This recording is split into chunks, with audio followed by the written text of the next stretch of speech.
You never know which way to rap. Classic conversations with Jae Tea and Lo. You never know which way the rhetoric is gonna go. Classic conversations with Jae Tea and Lo. Classic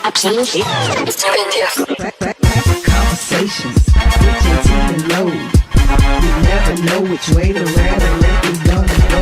Classic conversations with Jae Tea and Lo. You never know which way the rhetoric. Classic conversations with Jae Tea and Lo. You never know which way the rhetoric is gonna go. Classic conversations with Jae Tea and Lo. You never know which way the rhetoric is gonna go. Classic conversations with Jae Tea and Lo. You never know which way the rhetoric is gonna go. Classic conversations with Jae Tea and Lo. You never know which way the rhetoric is going. Classic conversations with Jae Tea and Lo.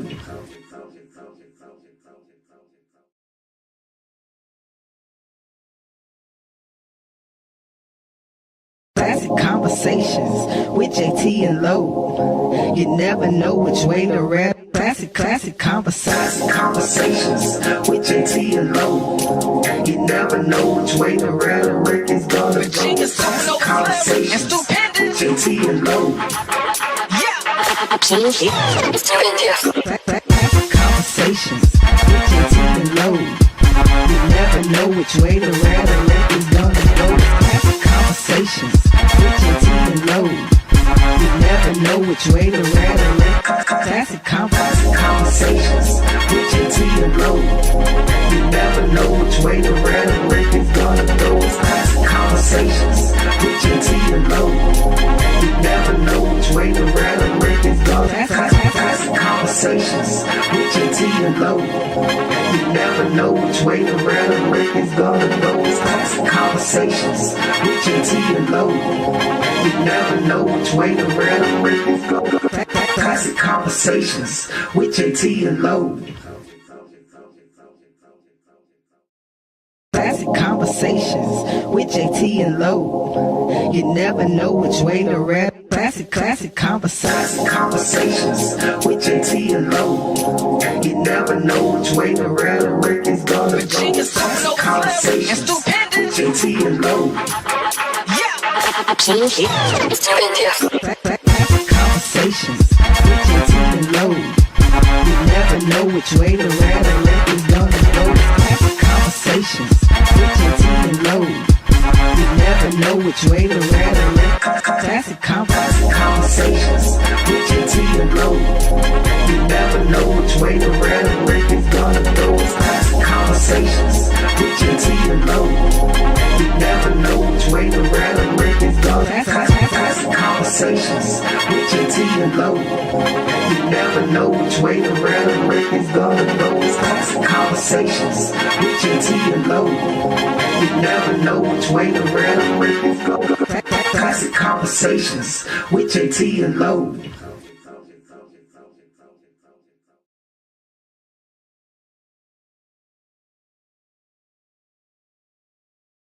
Classic conversations with Jae Tea and Lo. You never know which way to rap. Classic conversations with Jae Tea and Lo. You never know which way the rhetoric is gonna go. Classic conversations with Jae Tea and Lo. Classic conversations with Jae Tea and Lo. You never know which way the rhetoric is gonna go. Classic conversations with Jae Tea and Lo. You never know which way the rhetoric. Classic conversations with Jae Tea and Lo. You never know which way the rhetoric is gonna go. Classic conversations with Jae Tea and Lo. You never know which way the rhetoric is gonna go. Classic conversations with Jae Tea and Lo. You never know which way the rhetoric is gonna go. Classic conversations with Jae Tea and Lo. You never know which way the rhetoric is gonna go. Classic conversations with Jae Tea and Lo.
Hey, what's happening, y'all? It's Tuesday night. Tuesday night is here for Classic Conversations with Jae Tea and Lo. And every blue moon ask a cop. But today, things going to be a little bit different, man. As you can see, there's no JT. There's no ask a cop. But you got your boy Lo, man. We in the building. So right now, I want everybody to tell a friend, tag a friend. I want everybody to go down, like, share, and subscribe. I want everybody to go start hitting those likes, those stars, and all the good stuff on the side of your phones. And do all those merry things. Dwayne, am I missing anything that JT does on the intro? Like, share, and subscribe. Tell a friend, tag a friend. Don't do it now, but do it right now, man. And what is it? Hit the button. Push the goddamn button. Push the goddamn button. There you go. There you go. There you go. Is that everything? Did I cover everything? Did I miss anything? JT, I see JT logged in here a minute ago. JT, hopefully I covered all your stuff that you normally do at the beginning of the show, man. But again, Classic Conversation with JT. And Lo, talking to JT because JT is either on his way or is now in St. Martin. Is that right? JT flew over to St. Martin, man, for the play God Guys that he's performing in this weekend in St. Martin. So the change in my voice is the sadness that I can't join him in St. Martin. Because I love it'd be nice to be in St. Martin this weekend. Would be. But, but JT, man, enjoy yourself, break a leg, and all those good things. Do I have my shades on? Yeah. I forgot to change my glasses out. And ain't nobody tell me. I just Too cool for school. Like cool low. That's man. These are prescription glasses, so I forget sometimes that you got them on. I have them on. That lets you know the lights are very bright. If they've turned to, the tint mode. No, these are regular sunglasses though. Oh, I thought you were saying they were your eyeglasses, but they have the tint. These are prescription sunglasses. Okay, got you. And I didn't realize that I had my sunglasses on until I looked up and saw the screen. Like, Dad, I got my sunglasses on. Nobody. Dwayne didn't say nothing, man. But anyway, man, Classic Conversation with JT and Lo. And Jae. And look who's popped in. Look who's popped in. Jae's in the building. Jae just be asking questions on the 5 minutes before the show. I'm just calling her out right now, man, because she keeps doing the same thing, man. And she know what I'm talking about. That's why she laughing. But anyway, man. That's how we communicate. 10 minutes before. He know. Me and been doing this dance a long time. Yeah, man. Here we go. But Tuesday night Classic Conversation with JT and Lo. As you can see, Jae walked in the building. What's up, Jae? How you doing? I'm good. How you doing? I can't complain at all. I had a pretty good weekend. Had good shows at the comedy club. Really good shows, too. Really kind of made me nervous at the beginning of the shows because the sales were real light, but both nights it just kind of popped off. So I was really That's good. Yeah. So it was cool. Can't complain at all. You had a good weekend? I had a great weekend, a great week actually. I got to visit some family in Texas and hang out and celebrate my birthday and go to the beach, and I was under the weather, but just being around my family, made everything that much a little bit better. Okay, good deal. So you from Texas? I'm not. What happened was just a lot of my family have moved there for work and things like that. So my brother ended up relocating there, and I already had some family there. So it was just perfect. I said, I'm coming down for my birthday. Okay. Good deal. Leo season. It is Leo season. It is Leo. Oh, you a Leo too? Oh, When's yeah. your birthday? The 31st. Of July. July. Yeah. Your birthday just passed. Yeah. Yeah. Yeah. I heard it. You ain't said nothing about your birthday. I ain't seen no birthday post, nothing. I did. I posted one. I did a birthday post. Wow. So you, okay. Yeah. I didn't know that. I didn't know that. Usually, Yeah. you ain't If been- y'all you ain't been look it around up, as long. all the erotic women in the music and film industry are Leos. Is that right? Yes. All the ones that have the men hooked. I got to throw that in there. There you go. Or maybe they don't have them hooked. Maybe they just all a little crazy. The more I think about it. The more you think about it, huh? Yeah. Yes, it is. Obama is a Leo, right? Yeah. Madonna, Halle Berry, Vivica Fox. So when is your birthday? Tom Brady. Oh, okay. Is that right? Mm-hmm. Right. Yep. Okay. Nipsey Hussle. Our middle son's birthday, August 6th. Is that right? Oh, really? It's Thursday. Okay. Yes. Nice. Wow. Okay. Leo's in the house. All right. All right. Leo season. Yeah. Yeah. Okay. Remember, Leo's Sunshine birthday was yesterday. Leo. Yep. Sunshine's a Leo. Leos are the only ones that don't have a planet because we are the sun. Yeah. It's Leo season. I'm gonna We let bring you the whatever shine. y'all say, y'all got it. Whatever y'all say, y'all got it. What up, Teasy? You see now, man. I guess you was on that feed with Bo again. Bo be having his own feed for y'all. He be kidnapping y'all. How does Bo keep having his own private? I don't know what's going on, but JT just said he was on another feed. So I'm assuming it was one that Bo be hanging out on. But listen, man, y'all heard him talking. I like how they just jumped in the conversation. I appreciate that. That means you got all the jitters already out. That's a good thing. But to my right, man, we got Anthony and Trina Green in the building. Hello. Yes. If y'all remember, they came a year ago, man, and had a story to tell and just a history lesson, you know. Ant was my first roommate in college. Yep. Although he didn't want me, but Oh man, don't say that. Yo, come on now. he didn't want me as his roommate because he was looking forward to having his own room, and they put this freshman in on him. But he wind up being See, they hear that? Wind up. That let you know it confirmed my story. But go ahead. Right.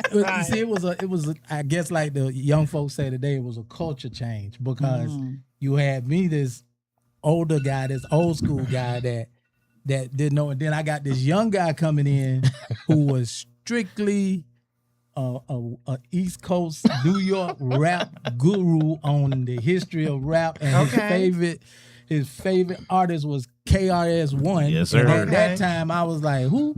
And he was like, KRS. And I mean, when I say he used to, I'm talking about blast it. I mean, he had it going everywhere. So I had to get a history lesson on that. But yeah, he turned out to be the greatest of a roommate. How about that? He was there to help me go through. I mean, he couldn't have took up much room. Oh, we got jokes. Put on boom. Nah, Lo came in, and when he set up sharp in there, what was gonna be my solo room wind up being speakers here, stereo here, television. Okay. I mean, he had the work going. I'm like, okay, we finna have a little concert hall here. And he taught me about, you know, like I said, KRS-One and all that. Then we used to bump heads because me being originally from South Georgia, that's my home. Yeah. And, you know, down there, we think of nothing but football. But then he came up and said, wait a minute now. I'm from, you know, and he told me where he was from. And he had this running back Yes, who was a John beast. Stewart. You know, Stewart was a beast. Yeah. And he was like, he's the greatest. And we would go back and forth. We did indeed. That's true story. That's true story. We started talking about the South Georgia football, big school versus little schools. And we used to go at it now. Go at it. Yep. That's a true what's up. story. Didn't do nothing but increase the love, though. We wind up for years, and his mom would come up, and she was sitting there with us, and then my folks come up, we'd go, and then we hit the field. That was it. Yeah. What's up? That was our life. Wow. That's crazy, man. How long So that was. y'all both played? Mm-hmm. Okay. Yep. West Georgia. What is now West Georgia Wolves. We were the Braves. We were back in the 80s. We were the Braves. Okay. It was West Georgia College. Yep. The college. State team, University not of the West state. Georgia. Yeah. True story. And his wife right here, you know, she would pop in every blue moon down at the West too. Yeah. Yes, sir. Yes, sir. He been talking about Miss Trina for a long time, so we knew about her as a youngster as well. Been together all these years, and Wow, matter of that's fact, beautiful. she was the one. You remember when she got me to play? Well, I played in my first alumni game because of her. I said I wasn't gonna play, but yeah, the boys, Troy and the boys, talked me into it. Yeah, how about And that? after he played that game, he said, "I'm not gonna play I'm not again." gonna do another one. Another one. I paid for it. So that was a wrap, huh? Yeah. That's what's up. That's what's up. Well, welcome back, you all. Glad to have you all here. Thank you for so allowing much. us to come. Absolutely, absolutely. So, like I told you, man, we got a few hot topics we're gonna jump into. Before we get into, you know, the deeper subject of the day, right? Mm-hmm. So, there's a few good ones I want to talk about, right? But the first one I want to talk about is, did you all hear about Dr. Fauci pleading the fifth to all the COVID conversations? Yes. What's your thoughts on that? Want ladies first or me first? Whoever want to speak, go ahead and talk about it. I personally, I support what he did, and the reason I did was because You support what Fauci did? yes, Okay. pleading the fifth, because he was called in for them to try to make an excuse and to try to help them prove a point where they were just waiting on him to say something so that they can turn around and say, now we're going to launch investigations into this where we can press charges against him. They were trying to some kind of way move the needle from, if you pay attention, most people remember what they said hurt that person up in Washington, D.C., because I don't like to call his name. The occupant. Yeah. what hurt him You like was how he Candyman. handled COVID.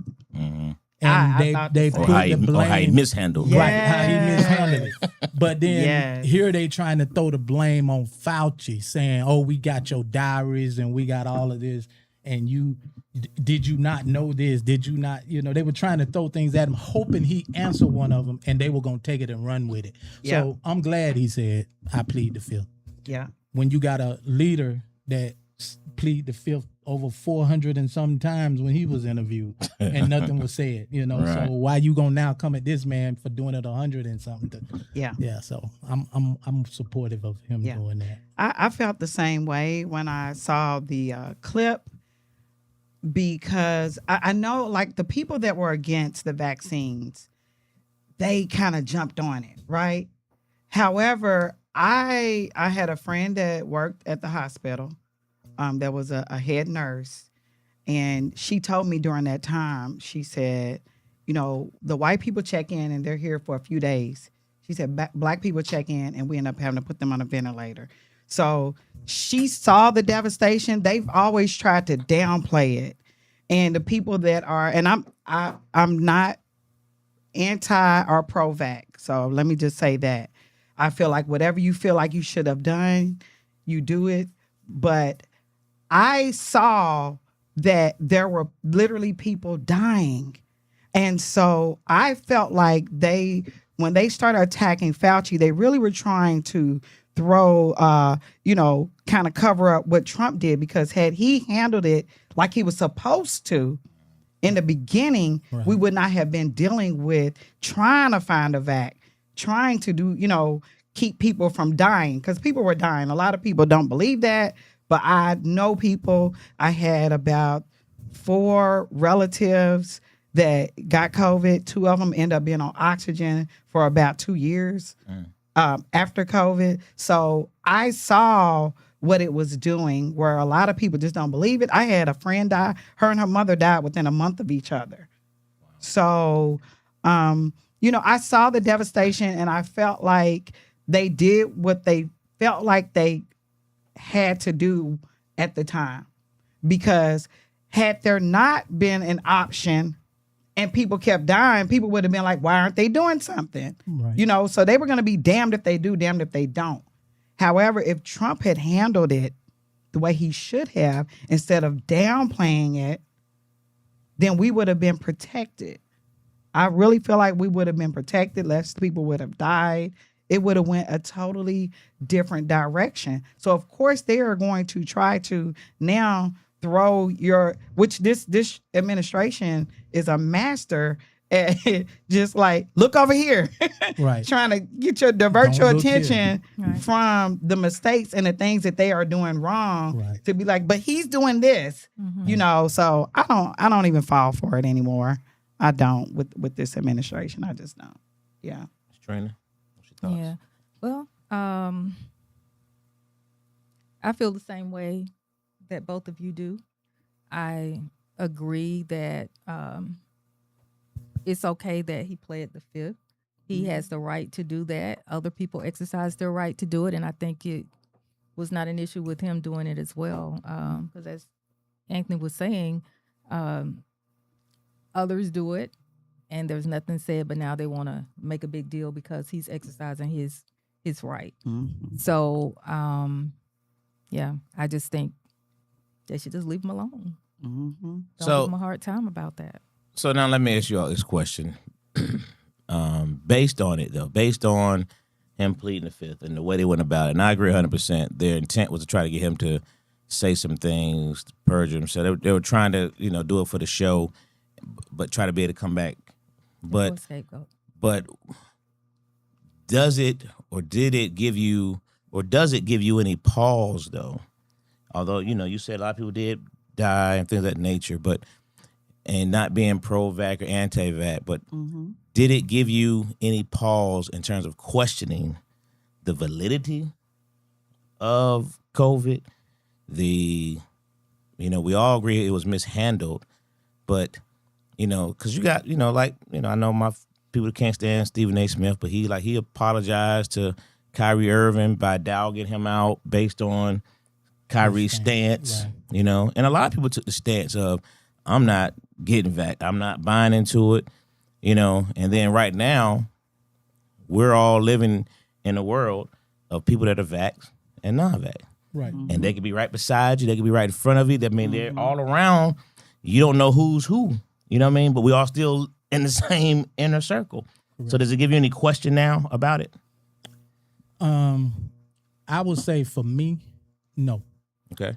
And the reason being is because, for one, my testimony. Sure. All y'all, I think she may remember it. What I went through. My transplant, and I was living off a machine, was in the heat of COVID, 2020, when COVID was at its strong point. Okay. They told me it's amazing that I made it out of the hospital and didn't catch it because it was all over the place.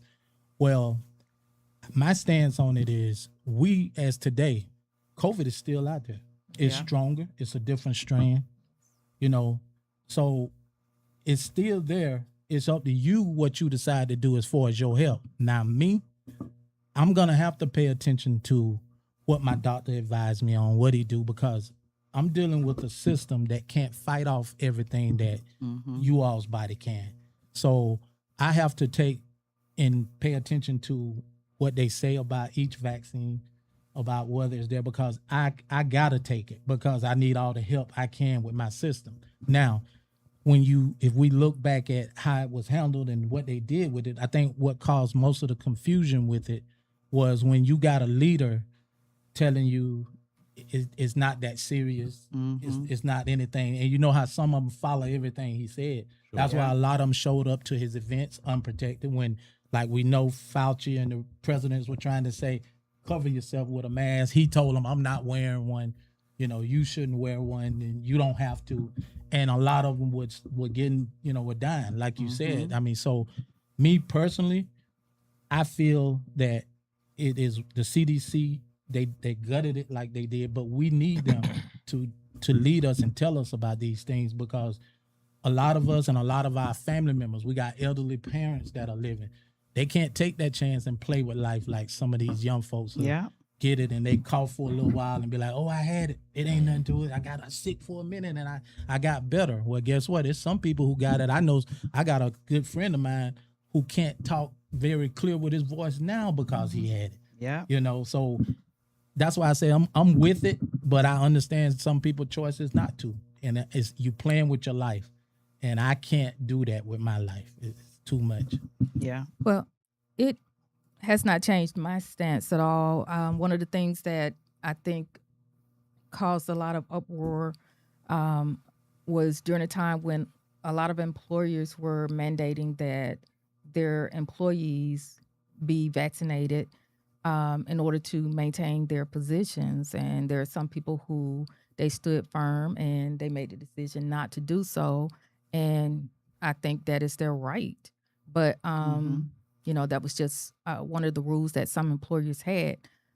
I still am one that will continue to be vaccinated, although it's not 100%. That does not mean that you will not still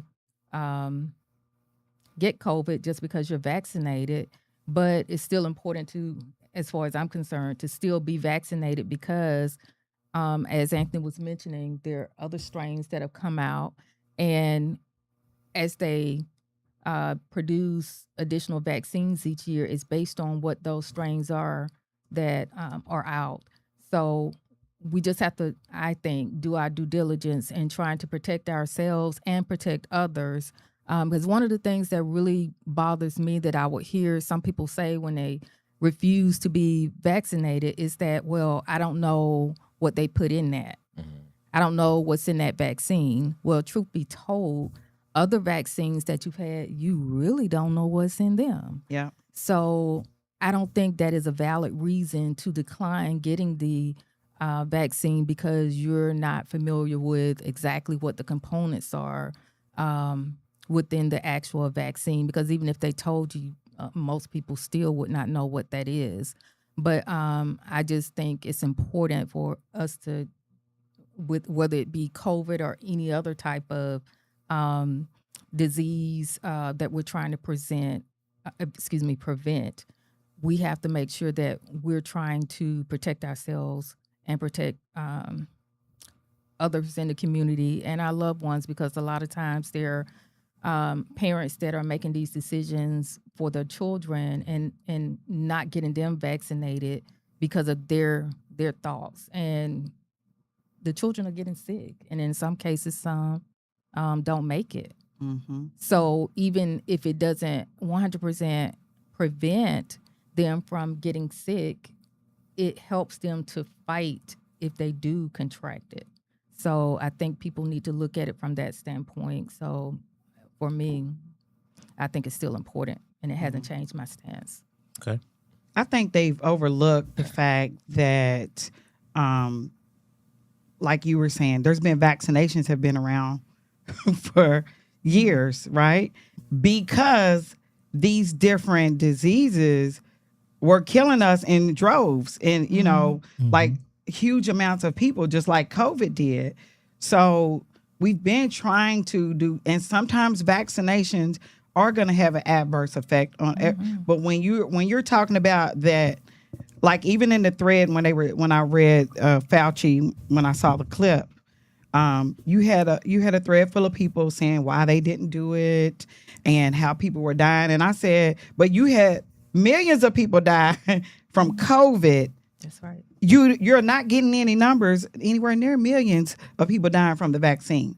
Does that make sense? Yeah. So that's the part where I'm like, y'all, the numbers are not adding up where y'all are saying this. I'm not against you if you don't want to take it. However, what you're saying is not legitimate to me. If you're saying it's like a 0.1% chance, but if you catch COVID, it's a higher chance that you won't make it, or you may have some things that happen to you afterwards. But again, I'm not pro or anti. I just think that, like, the argument, when we've been fighting diseases, they've always made vaccinations because people were not living long. People weren't living past 30 at one point, right? They have now people, there's so many more elderly people now because people are living longer because of vaccinations, because of medical, things that they've done medically to help people to withstand different things and to last longer and for their body to fight through. So I'm with the science. and with trying to find solutions when you see that something is out of hand. So that's the part I don't really get when people are so, because they can't show numbers. Do you have those numbers, Lo? Like how many people actually can say that died from just getting the shot from the vaccination? Yeah. Right. But we know millions have died from COVID. Yeah. Oh yes. We've seen, I don't think too many people don't know somebody that died from COVID at this point. That's You true. see what I'm I saying? don't either. Right? Like everybody knows someone, so. It's interesting. And another thing that goes in line with that, I can think back to in the 70s when we were in elementary school growing up. I remember we had to take shots. You had to go get your different shots before you could even attend class. And like my wife just said, we didn't know what was in them. All we knew is we had to go, and you had to have a record showing that you had been vaccinated. You had taken your shots. And I can think back to when we was in school, we would have someone with the chicken pox every now and then, or, just the flu, stuff like that. But you didn't hear tell of the measles getting out of hand like they are now, because they leading people away from these things. And so that's why I'm like, it's amazing how so many people, we had to take it when we was younger, and I think we turned out okay.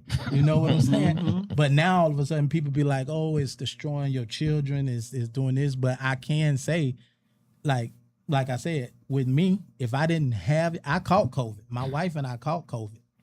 And my doctor told me, thank God you took your shot, because it didn't have me to go in the hospital. He said there were so many transplant patients that he have that had caught COVID, and they had to be put back in. So you caught COVID after the transplant. After my transplant. and And after after vaccination. after vaccination. And we caught COVID, and we was like, I was sick for a little while. I didn't lose my taste or anything like that. But when it was time for me to go get my checkup, that's the one thing he told me. He said, we can see, you had COVID. They could tell by my breathing. And he said, it's a good thing you had the vaccine, because he said, with your condition, you wouldn't have been able to fight that off. You could have possibly been back in living off of oxygen, or you would no longer be with us. So that's why I say, each person have to really look at their life and your livelihood. And, I know some people who thought they were 100% healthy. No way they can. They run, they go to the gym, they lift weights, they do all this. And then next thing I know, I'm listening to my friend Jerry talking. I can't understand him. And hey man, I'm like, what? He said, my throat gonna be like this because I had COVID. And I'm like, what? And he was like, yeah, he had to have his lung transplant or something. Oh, Lord. All because COVID got him. But guess right? what? He wasn't vaccinated. But he wasn't vaccinated. Yep. And it took him. And he still talk like that to this day. And did he say that they tell him, they admit or acknowledge that he would have maybe avoided that condition if he was vaccinated? He said, and they told him that? They told him that by him not being vaccinated, he caught it, and it went through his body quickly. Gotcha. Like that. And so he now gets vaccinated.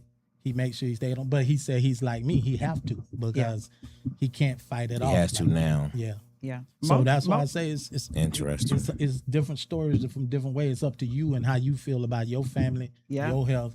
And if you want to, it's almost like you playing Russian roulette. You're gambling with it. You don't want to do it, you don't have to. Yeah. Interesting. Most of the vaccinations, well, I'm gonna just say a lot of them, because I don't know to say all of them, but they give you a little bit of whatever it is so that your body can fight it off. Yeah, so your body understands what it is and can process it and that type of thing. So so you're helping your body to build up an immunity to it, right? As opposed to just catching it right out. My thing though, the other thing is like a lot of these people, they will be out here doing all kind of stuff, sleeping with all kind of people, doing all kind, but then be like when the vaccine come along, I don't know what's in it. You know what I'm saying? Eating out every day, you don't know what's in. We don't know what's in none of this stuff. You see what I'm saying? They just announced Yes. what you call them today. What's on the it? news, Chipotle. Oh, what's going on with Chipotle now? It's something in one of the It was in something with the jalapeno. yeah, with the jalapeno. They got lettuce now, the jalapenos. Yeah, man. Yeah. What we gonna eat next? Yeah. Chicken. You like you literally. But it's funny don't you say that know. though about the people because it's like I was laughing about these guys at the club the other day because a lot of people didn't do the vaccination. A lot of comedians definitely didn't do it, and they talking about what's not in something. I said y'all be worried about all this other stuff, but I just watched 3 of y'all grown men pass a joint to each other. Yes. Come on. I said y'all basically just Exactly. kissed each other. Yeah. Basically. Y'all just Yep. you 3 grown men just Yep. shared a joint. slobbering on. Yep. It's slobbering all. Yep. Like y'all just kissed each other. 100%. But y'all worried about what's in the vaccination? Man. Now you want to get picky, Now you want to get picky. and especially in Atlanta, HIV is running amok. Yeah. Sheesh. It is. So clearly it's a whole lot of letting some stuff in your body. So Frank said the administration is anti-science. They don't fund the CDC, nor are they putting the right people in position to lead the country. JT says, interesting take. Was it just cause for people to be fired because of non-vaccination? Are you saying to force them to do the vaccination, JT? Well, make sure I understand the question.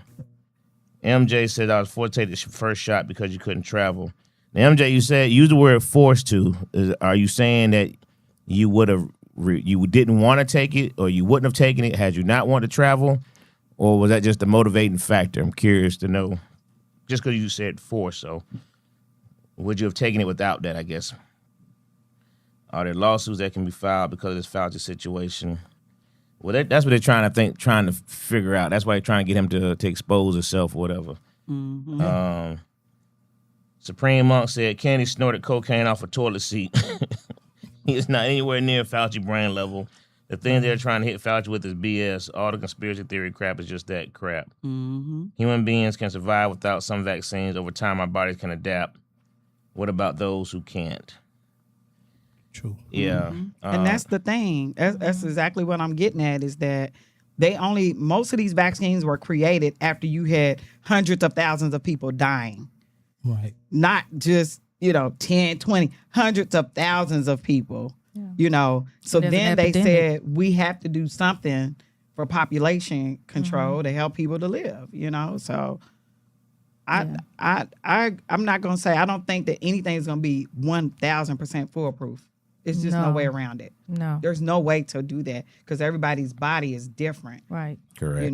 But when you see that most people are not living once they contract measles, polio, all those different things that we started being vaccinated for, then that the science is the science. It's proven. Yeah. Right. And it See was what under I'm saying? control Right. at one point. Right. Yeah. Exactly. And then I think they got rid of a lot of scientists that wasn't speaking the language that they wanted them to speak. Oh, I'm sure. From the CDC. They got I'm rid sure. of a lot of them because they were like, no, we don't want you coming in here with that. We want to guide them this way, to make them, because they want them to believe in what they're saying and what they're spitting.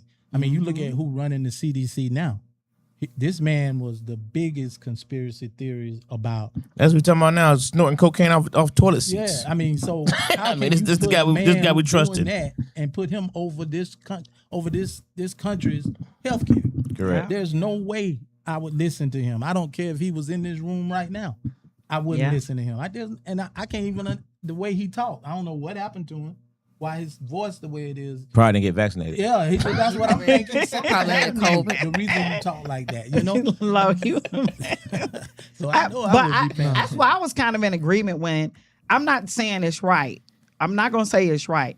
But when they were telling people, if you're going to work at the hospital, you have, like I said, because I knew people that were in the setting. So they were like, this is not a joke. Like, I don't care what anybody tells you. People are trying to tell you this is fake. I'm there. I'm looking at what is coming in the hospital. And especially in Atlanta, most of Atlanta, the nurses and stuff in Atlanta are black. They're not letting black people just die to be letting people.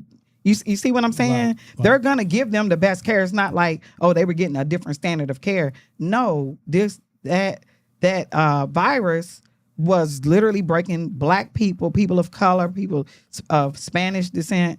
They were breaking their systems down. You know, Yes, it was. yeah, And one thing about it, during that time, I remember. I don't remember everything, but some things I can remember. I remember when the emergency room and like X-ray room and all of this scan rooms, it was so crowded there. yeah, It was bed after bed along the hallway. Sure. I'm talking people that's sick that need to be in a room but couldn't go in a room. It depended on your level of what's your situation. Right. If you like in my situation, he living off a machine, then I get a room. But it's someone else who might be dying over here, but you ain't reached his level yet. So you in the hallway and you Yeah. can hear people screaming for pain, medicine, needing the help. Some of them can't, they can't function, but you got nurses trying to weave between beds in the hallway, Right. all because people were sick and like she said, dying. Were all Yeah. of those people, did they have masks on, all those people? No, not the patients. The nurses did. Nurses. Yeah. did. But not the nurses did. patient. Mm-mm. yeah, And like some of us had respirators on, some of us had breathing masks on, Yeah. stuff like that. But you saw people that they were rushing in that was just there because they didn't have a room for them. yeah, So they took them back and like checked their bloods and everything, checked them in, their blood pressure and all of that. But they was lined up in hallways. And I'm talking all down the emergency room. They having to push beds to get you on the elevator. That actually was my motivating factor. 'Cause I ain't gonna lie, I was very, very resistant initially. I ain't gonna lie to you, I was very, very resistant. But because of the number of people that I know that work in hospitals, you know what I mean? When they kept talking about it and they were like, "Hey, listen, play with this thing if you want to." Yes. I'm looking. They were like, "I'm seeing this every day. yeah, This thing is real. This thing is happening. This thing is killing folk." You know what I mean? And that's when I was like, so that's we had those family conversations, and then I had to think about people like my mom. Right. You know what I mean? That's elderly, and and do you want to be around them because they can't? They may not be able to fight it off Yep. as Yeah. well as you. So all those things started to play a role in those decision making, but I mean, I was resistant, just like a lot of people are, and were, and some still are. But it's like, do you want to, you said it. What you said earlier, you want to play crapshoot or not? You know what I mean? This So is it. You want to it's roulette, yeah. So it's like safe than sorry. But I understand why they're resistant because of the country we live in. You know what Yeah. I mean? And the lies that's told, and yeah, and you careful about what you put in your body anyway. You Yeah. like, wait a minute, hold up. Somebody give you a drink. The first thing you're gonna say is, what is this? yeah. They be like, oh man, just taste this out. Yeah. No, bro, I gotta Yeah. see you pour that. Yeah. whatever. But between the hospital and then watching TV and seeing them lines and seeing all them white folks in line, I was like, oh shoot, this must be real. Look at all them white folks. yeah, yeah. Hey, they white folk in the front of the line. Oh, this thing might be real. Yeah. All the reports of people that were like in their house dying, that's what really kind of shook me. I'm like, because they're thinking they're going to get over it and they just end up at the house dying, not going to the, Right. just not going to the hospital, not trying to get any type of treatment. And one of my sons has asthma and has had respiratory issues over the years. So for me, I'm like, I'd rather be safe than sorry. I'd rather know. It's funny because I was married at the time, and my husband, the second time that we went and got tested, we ended up having it, and he was like, "I'm not getting tested because I'm not taking off work," and I was so disappointed by that because I'm like, that's a very selfish way to think. Yeah. To you be put carrying life something, at yes, risk. and putting Yeah. other people at risk, for your beliefs, right? Right. When it's showing you, because this was not just like America could lie about it. This was All over the worldwide. world. All over the People were world. dying and reporting numbers, so it was like it couldn't be that big of a conspiracy that the whole world was in agreement. Yeah. You see what I'm saying? Yeah, you're right. So I'm just like, you can't be that slow to just really think everything is a conspiracy when you're looking at it and people. Right. You Exactly. literally know people that have caught it and that are sick. So But what people don't seem to keep in mind, though, is that COVID is still here. Oftentimes when you hear people talk about COVID, As if it's they gone. would, they refer to it as if Just it's no vanished in the longer here. sky. Yeah, it's gone. You know, when COVID was here, COVID is still here. Yes. Exactly. It's Still airborne. Anything airborne, there's nothing you can do to kill it. Can't. It's just like you said, you got a Can't bunch hide of it different or strains, but nothing. if it's anything airborne is here to stay. Yeah. But you know, and I believe, like, you know, here over time, a version of COVID was always been here. Yep. Exactly. It's just this. It's just particular- that in 2019 they saw signs where it was starting to get real yeah, bad. yeah. Yes. It grew legs. Yes. It grew That's legs. why they called it COVID-19. 19. Correct. Yeah. You know, Yes. but it's Correct. been here. It's been here. It's been here. Absolutely. And I think one thing that when I got out of the hospital, my wife was beginning to explain things that had been going on. Because, like, I didn't know nothing about George Floyd had been killed. I didn't know any of that stuff. So one thing that got me, a friend of mine from Albany called to check on me. And when he was talking to me, he was like, man, you stay up there where you are. Be careful.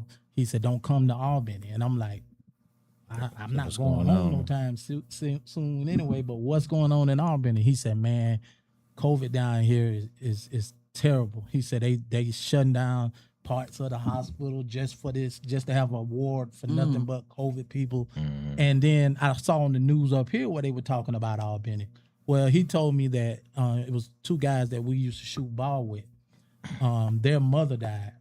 Well, they had a outdoor funeral because churches were closed, if you remember. So they had a graveside funeral, right? Packed. That next week, 2 more people died. That was at that funeral. Wow. You know, There was a lot of that's that. how serious Yeah. that got. Yeah, it was a lot of They that. went to the funeral to pay respect and called hugging people and congratulating people, and then they died the next week. Wow. Yeah. That's how it was happening too. Yes. That's how it was happening. So when you hear stuff like that, you got to say, okay, which side you take? right. You know what I'm saying? Yeah. This Right. thing ain't asking no questions, ain't knocking on no doors. It's just it's getting you and it's taking over. Mm-hmm. And I don't know if y'all noticed, although I've gotten not as I ain't gonna even not as comment. strict with mine, but he has his mask right Oh, yeah. here. He still wears his mask Everywhere. all the time. As soon as he got the car, I saw him put it on. I don't play, bro. And during the height, when things were a lot worse 2 and 3. with COVID, he used to wear Is that right? sometimes 2 and 3. 3, but most of the time 2. And I used to double mask during that time too.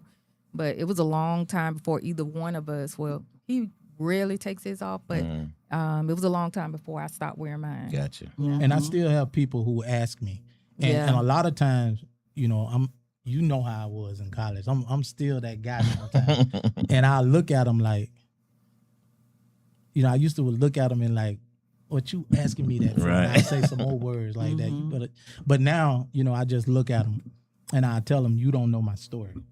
So you know, That's right. you take care of yours. Don't ask me why I'm wearing That's it. right. And I'm gonna tell you something. I had to go to a doctor 2 weeks ago. No, my doctor wanted me to do a follow up on because I have to still get my labs done and stuff.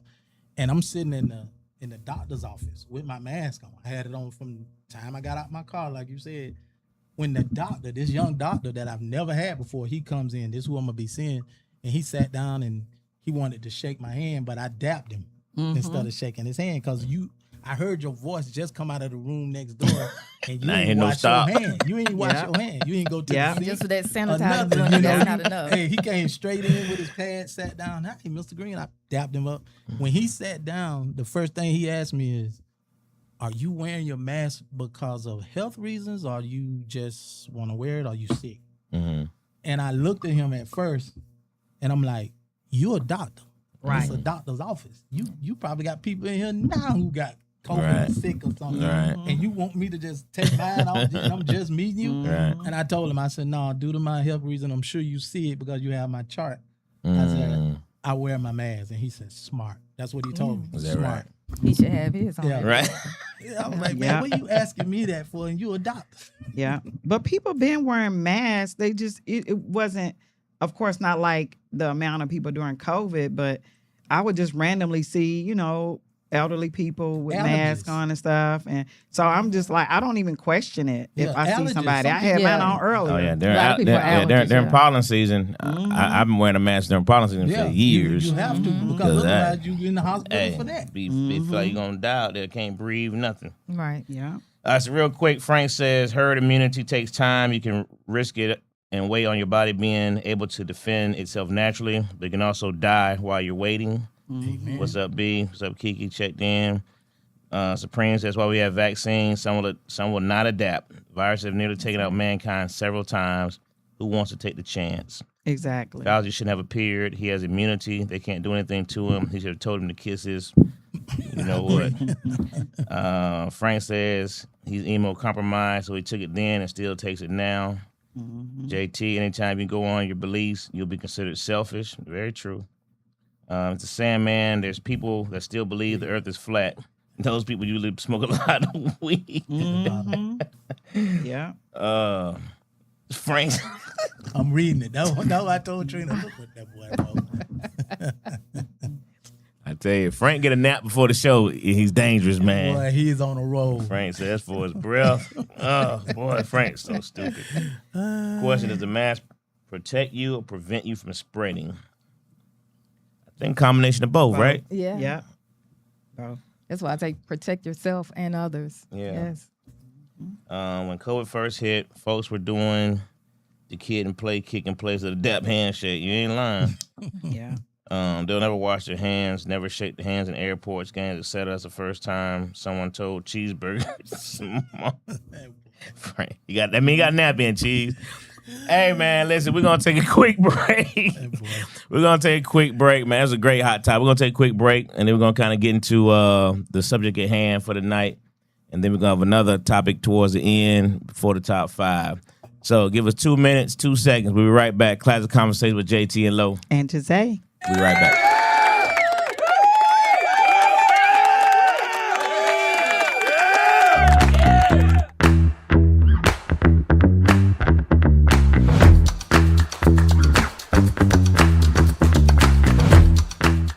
Listen, man, I've had iPhone 11 for a long time. Since iPhone 11 came out. What? Yeah, iPhone 11. And I wore it with pride.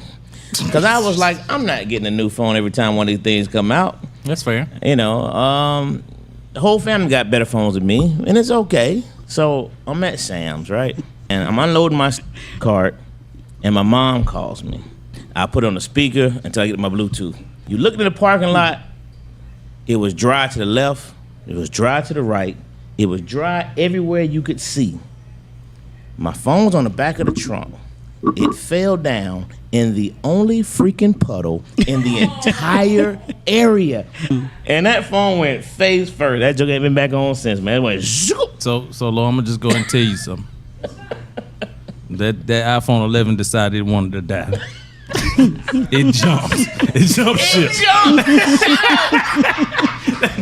Now, that is funny. That iPhone 11 was like this. He can't keep pushing me like this.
Find a studio that matches your podcast vision? Located inside Uptown Comedy Corner, our studio just 5 minutes from Atlanta's airport has everything you need. From high-quality equipment to multi-camera setups for live streaming, we've got it all. With 15 plus years of experience, our team ensures smooth sessions with editing and post-production services at an additional cost. Plus, our competitive pricing make it easy for creators of all levels. Contact us at 404-500-1605.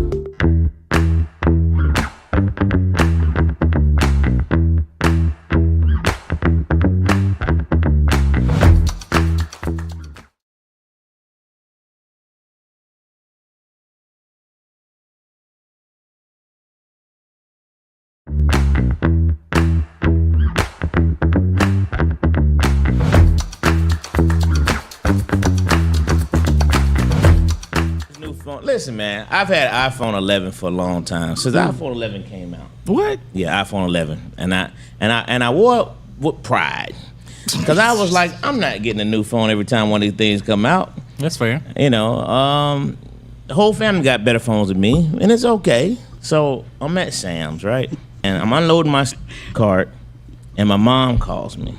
I put it on the speaker until I get my Bluetooth. You look in the parking lot, it was dry to the left. It was dry to the right. It was dry everywhere you could see. My phone's on the back of the trunk. It fell down in the only freaking puddle in the entire area. And that phone went face first. That joke ain't been back on since, man. It went zoop. So Lo, I'm gonna just go and tell you something. That iPhone 11 decided it wanted to die. It jumped. It jumped ship. That is funny. That iPhone 11 was like this. He can't keep pushing me like this.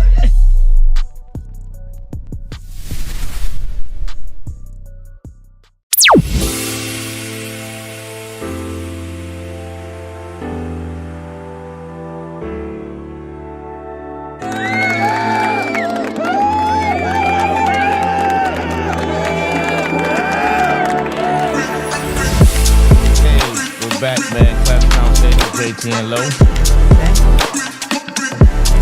Broke over there with Dwayne.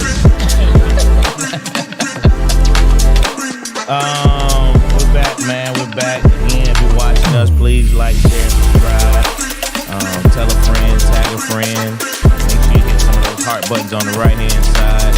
Send it for the emoticons, whatever they call them. You know, all those things help our. I was gonna see if you gonna be up, Jose. I gonna see you gonna be up with me. Let's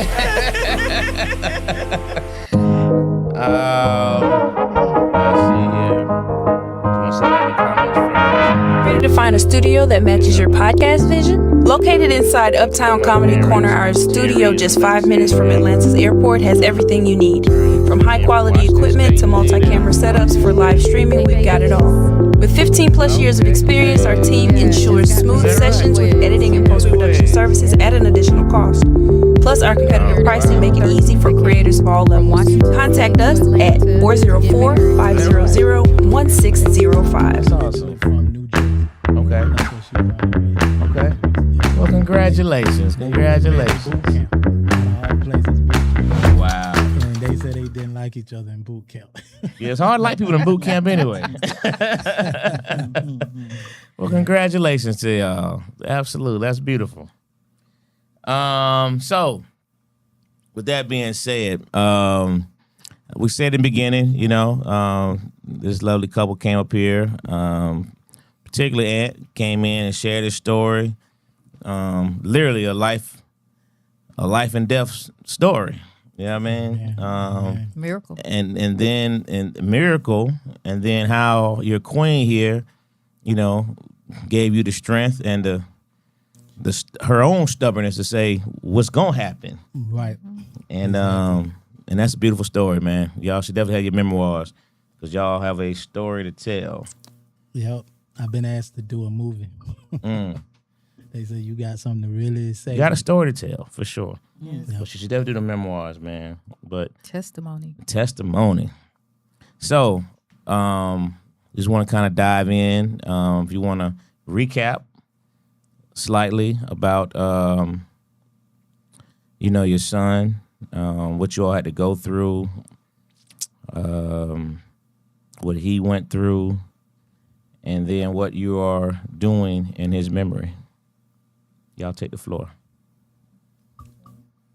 You want me to start off? Okay. We're here tonight to like my brother, my roommate Lo said, we're here to shed light on our son Kamal Green, who was a active military. He was in the Navy, and he went on deployment. He left us a healthy Kamal Green, and he went to Africa. And after being there for a certain period of time, he used to call us and told us about complications he was starting to have over there. And of course, I don't know if many people know, when your loved one is off serving with the military, you only get, letters, and nowadays you can get a certain phone call in certain situations. Because like our oldest son, who's in the Navy, he's a chief. We don't get phone calls from him because of his job and his During security. deployment. Yeah. Right. During his deployment, we don't hear anything. We don't know where he is or anything. But to get that, and you want to help your child, you love your child. So when something wrong, some people just say I'm willing to die for my child, but they don't know what they're gonna do in that situation till it hits. But to hear him say he was having complications breathing and trying to do his job, it made us wonder. But we over here thinking, oh, you just probably got, like we say, some sinuses or something going on.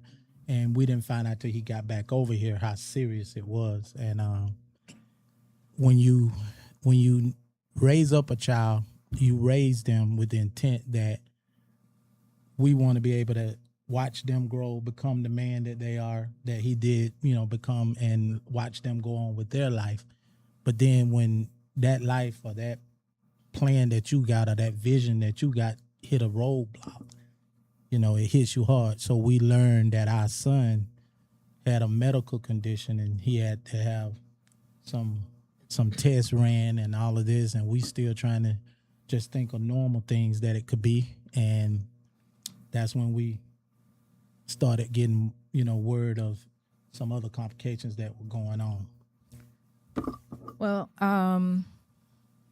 not that my husband was not paying attention, because he definitely was, but I think it's something about a mother's intuition. And during the time that Kamal was deployed, I was always, some people may consider it nagging, because I think at the time that's kind of how he felt, because I just, I just didn't like, seeing that something's not right with my son, and not really knowing exactly what it is. But the type of person that he was, it was always, I'm okay, don't worry about me.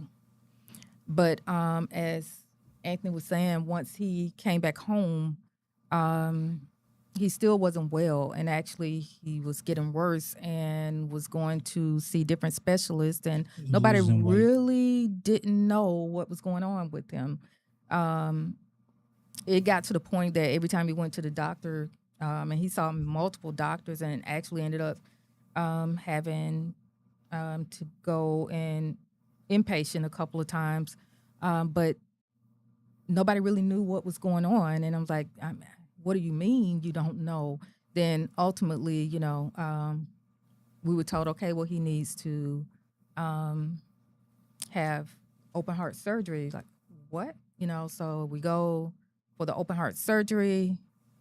And then when he was 2 days out from his surgery, when he was still in ICU, that's when they came and told us that he was stage 4 cancer. The pathology report, they said the pathology report revealed that.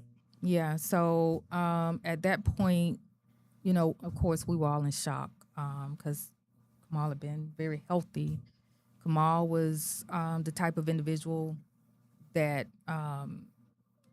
he always believed in health and wellness, eating healthy, exercise, lifting weights. He would go run all the time. It was nothing for it to be raining outside, and he would go, and he still got his run in, because he's not going to let the rain stop him. That's just something that was part of his regimen, and so he continued to do that. because he just believed in, being physically fit. So then to, have that type of news and knowing that even when it came to eating, I mean, he would get on to us all the time about the food we ate. If I would go to McDonald's, Mom, you don't need to go to McDonald's. I'm like, come on, I'm going to eat this McDonald's now. But, he would eat organic this and organic that. And he was just very, very health conscious. Had certification in nutrition, and he was a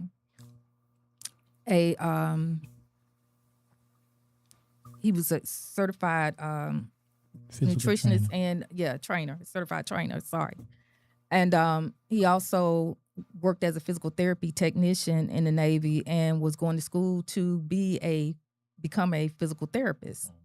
Everybody loved working with him. He was always about trying to help people to make themselves better, healthier, all about wellness and health. And so after his diagnosis, once he was well enough to be able to come back home, we got him flown home back to Georgia because he was actually in Washington State. And once he got back home, he fought really hard. For a year. Yeah. So 1 year and 1 month after diagnosis, he transitioned. And what we decided to do is to start a foundation in his memory and his honor. And with the foundation, it's called Kamal Green Foundation Kindness in Action.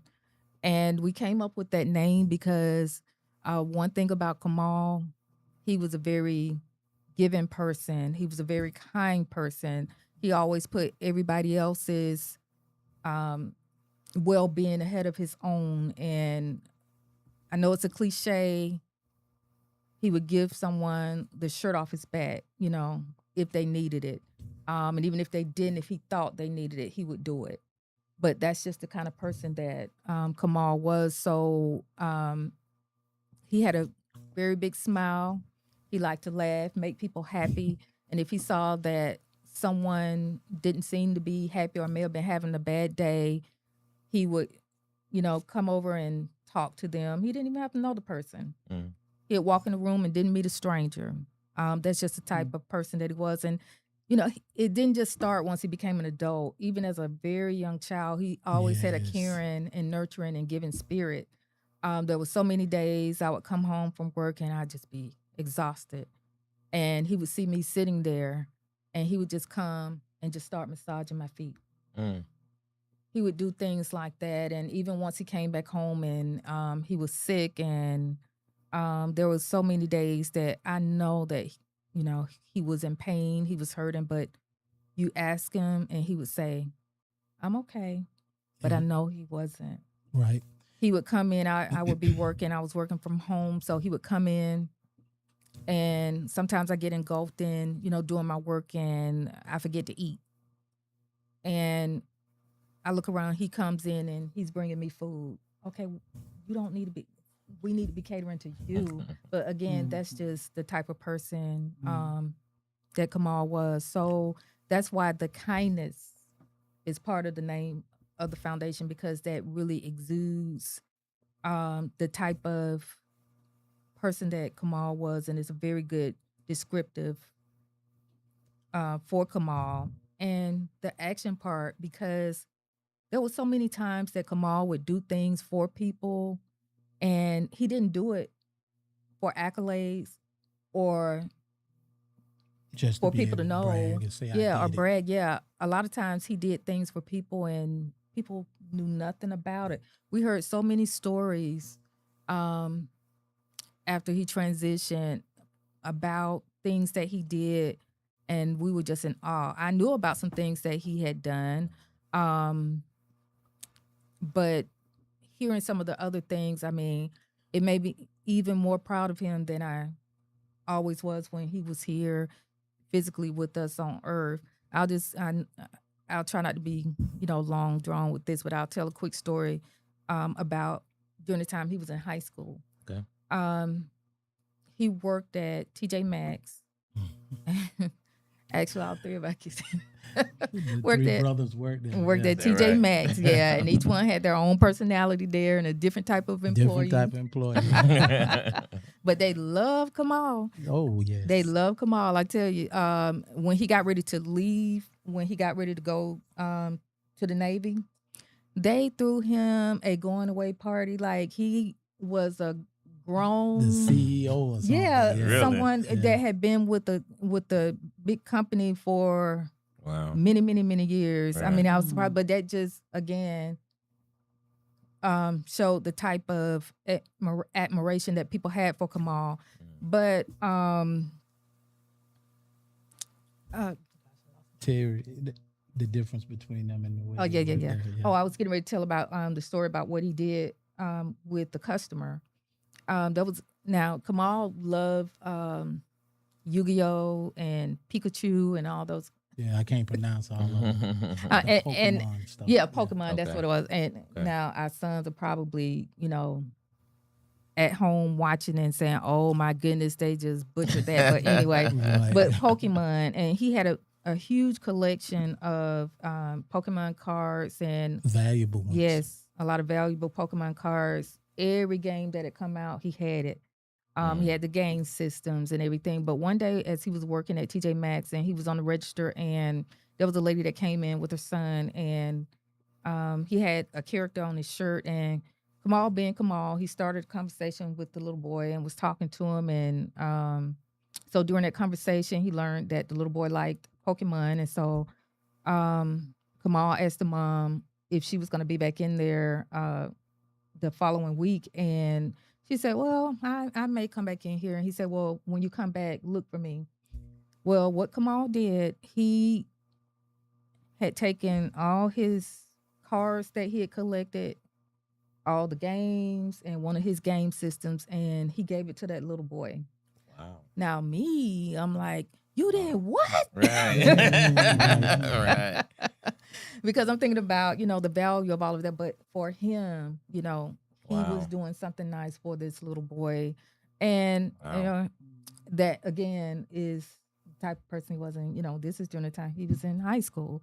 But Kindness in Action is part of the name of the foundation because of him doing things that are kind without someone really Having to ask for it. having to ask for it, and he does it willingly. And also for health,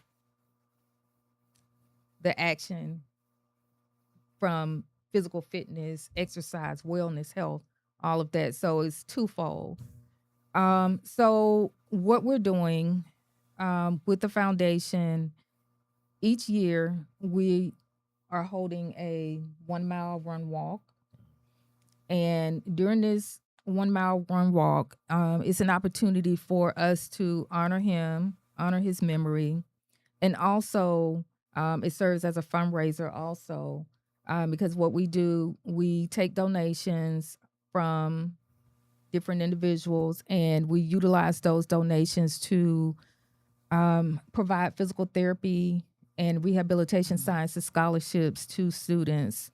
Funds also go towards health and wellness activities. And so we are doing that this Saturday, August 8th, from 9 a.m. to 12 p.m. at Johns Creek, Northview High School in Johns Creek, Georgia. And this will be the third annual event that we will be holding in Kamal's honor and in his memory. I'm trying to talk about all of this, but it's still really, really hard, still really difficult. But yes, this will be the third annual event. And to add to what she was saying, as parents, we all love our children, have high expectations, and we talk about them. I think the thing that really touched us as a family, and his grandparents and all this, they honored him up in Washington where he was stationed, because we had his service here and laid him to rest here. Well, they flew us up there because they said we want to honor him up here. And so we went up there because, you know, we going to see our other son who's still living there because we were worried about him because him and Kamal were like glue. You couldn't pull them apart. And they both were stationed there together. And of course, our oldest son, he always tell us, I'm okay, you know, I'm good. But we as parents were worried about him because we knew how close they were. Well, we went up there, and when we got there, Lo, I think the thing that helped us smile a little bit so much more, we met so many people that we have never heard of, that we didn't know, that took off from their jobs and they came because the base had the flag half drawn. They had Kamal's name lit up, had his picture there. They would let them know that this was Kamal's day.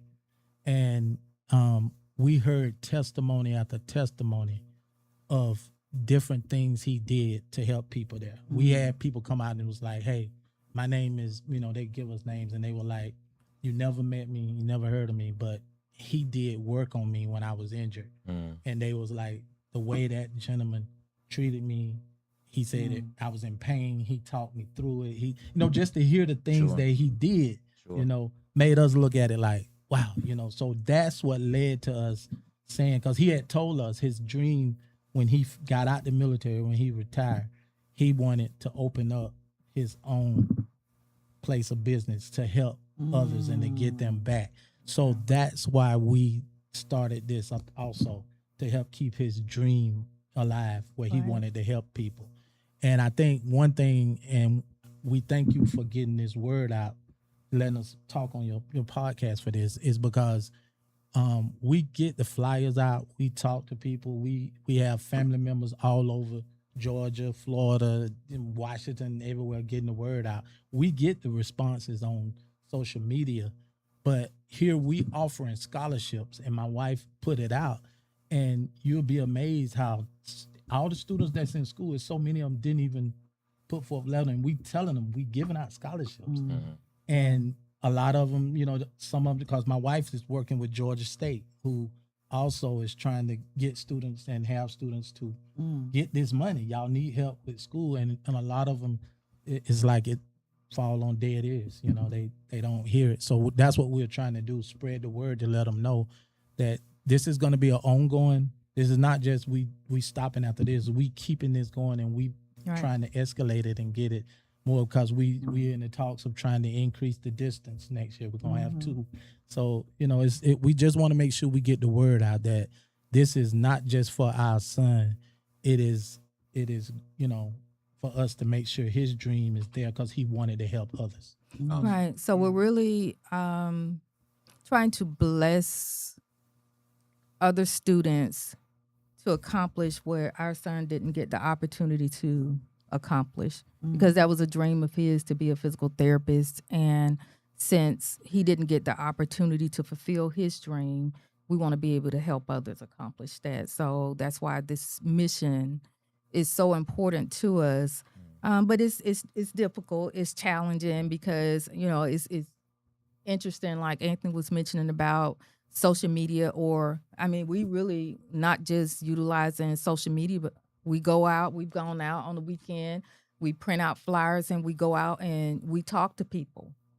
And put boots on the ground. You called it something else.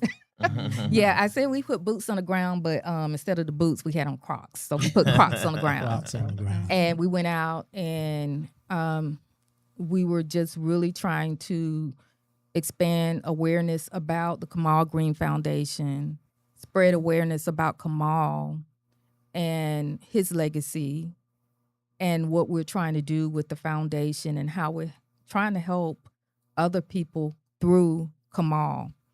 And I mean, it's just amazing. Some people will listen, but then there are some people who it's like they're not even interested. They think you finna beg them for money.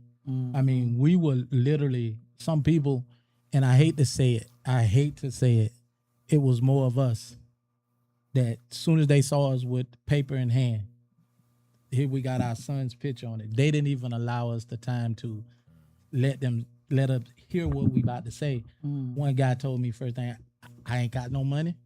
and I'm not finna give y'all no money. And I looked at him like, wow, you know, the old me would have said something, but the Kamal in me said, Yeah. just let him walk. Just let him walk, you know. Yeah. And that part bothers me because of that, you know. Yeah, and there's so much support for a lot of other foundations or campaigns that people may have that already have a lot of support. Yo, Sarah, excuse me, baby. Yo, Sarah is up in Washington. Our daughter-in-law, Alexis Green now. She's a Zeta. And yeah, she watching. What's up, Alexis? She her and her Sarahs issued a scholarship in honor of Kamal up there Awesome. in Washington. So Nice. we're proud of her for that. Beautiful. Yeah, Yeah. because he's a brother. She always told us. I remember when he was going through his illness and she was in there and the doctor walked in and said, only family can be here. And we was like, yeah, we are here. And she said, and I'm his sister. Yeah. Yeah. That's beautiful. Yeah. But it's just really sad that it's been difficult trying to get the support, Right.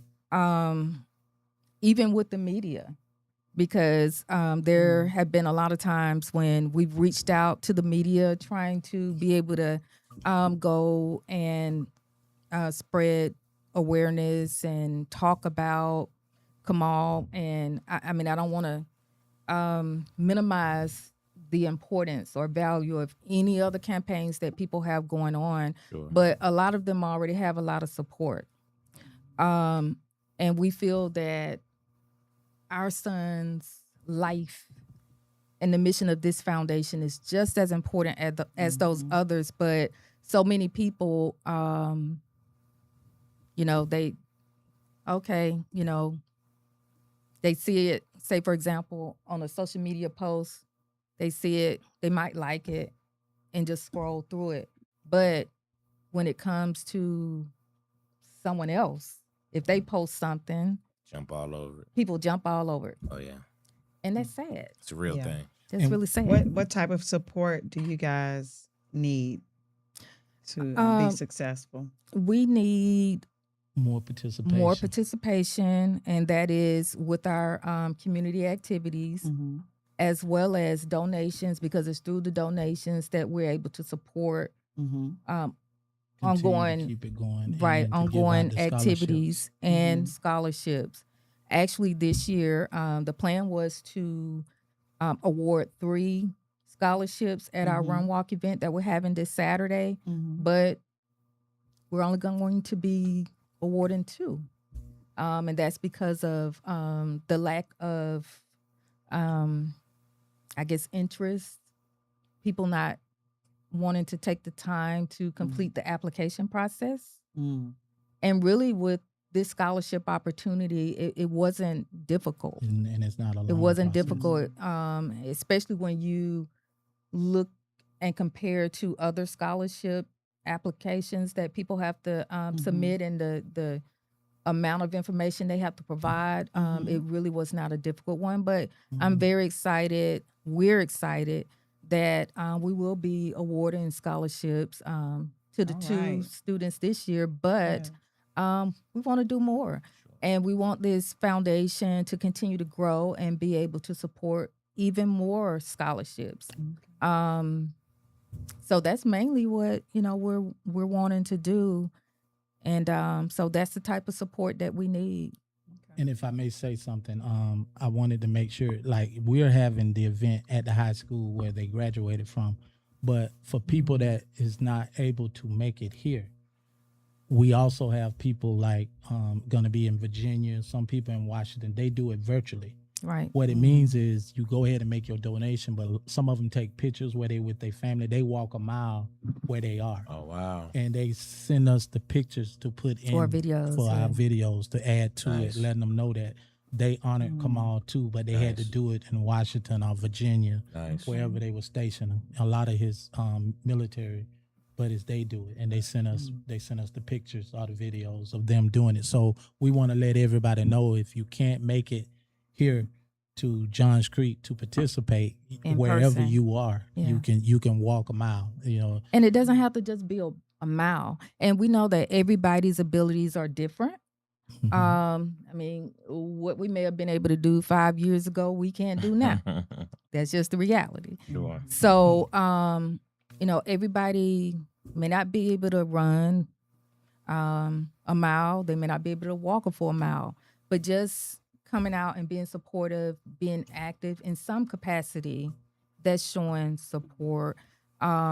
So it doesn't even have to be 1 mile. I do want to say that. I know Anthony was alluding to that we were thinking about in the future expanding beyond 1 mile. Well, actually, there are a lot of people who participate that do more than a mile. right. So we don't stop anybody from doing whatever they're able to do. But I think that we will move forward with adding 2K and 5K, but have it broken out into lanes. And so people do whatever they're able to do.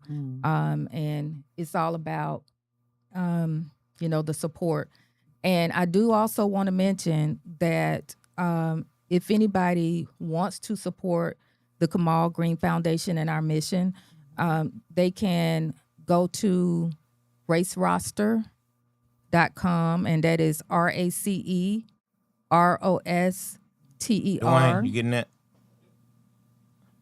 Start over for me. Okay. They can go to Race Roster, RACEROSTER.com, and enter Kamal Green Foundation in the search. No, you go ahead. Oh, okay. That's his girlfriend that just typed at the bottom. Okay, can we read that? Absolutely. That's- You go ahead and finish, and I'll read it after that. Okay. And once they type Kamal Green Foundation in the search, then they'll be able to register to participate, whether they participate in person on August 8th at Northview High School in Johns Creek, Georgia, or if they want to participate virtually, they can register to do both on that site.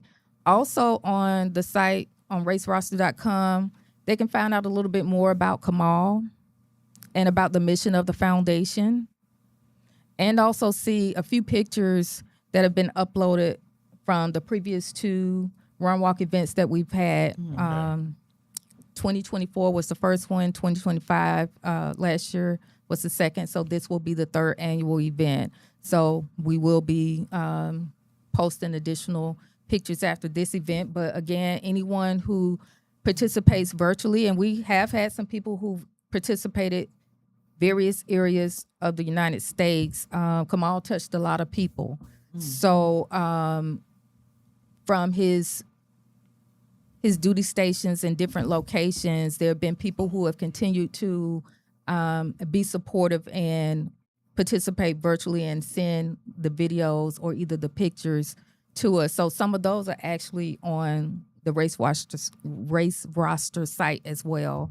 So we ask that you all continue to support us, and please run, walk in memory of Kamal, and also donate so that we can continue this mission, because we don't want it to be something that ends. We want this to be ongoing, and we want it to be something that continues to grow. Absolutely.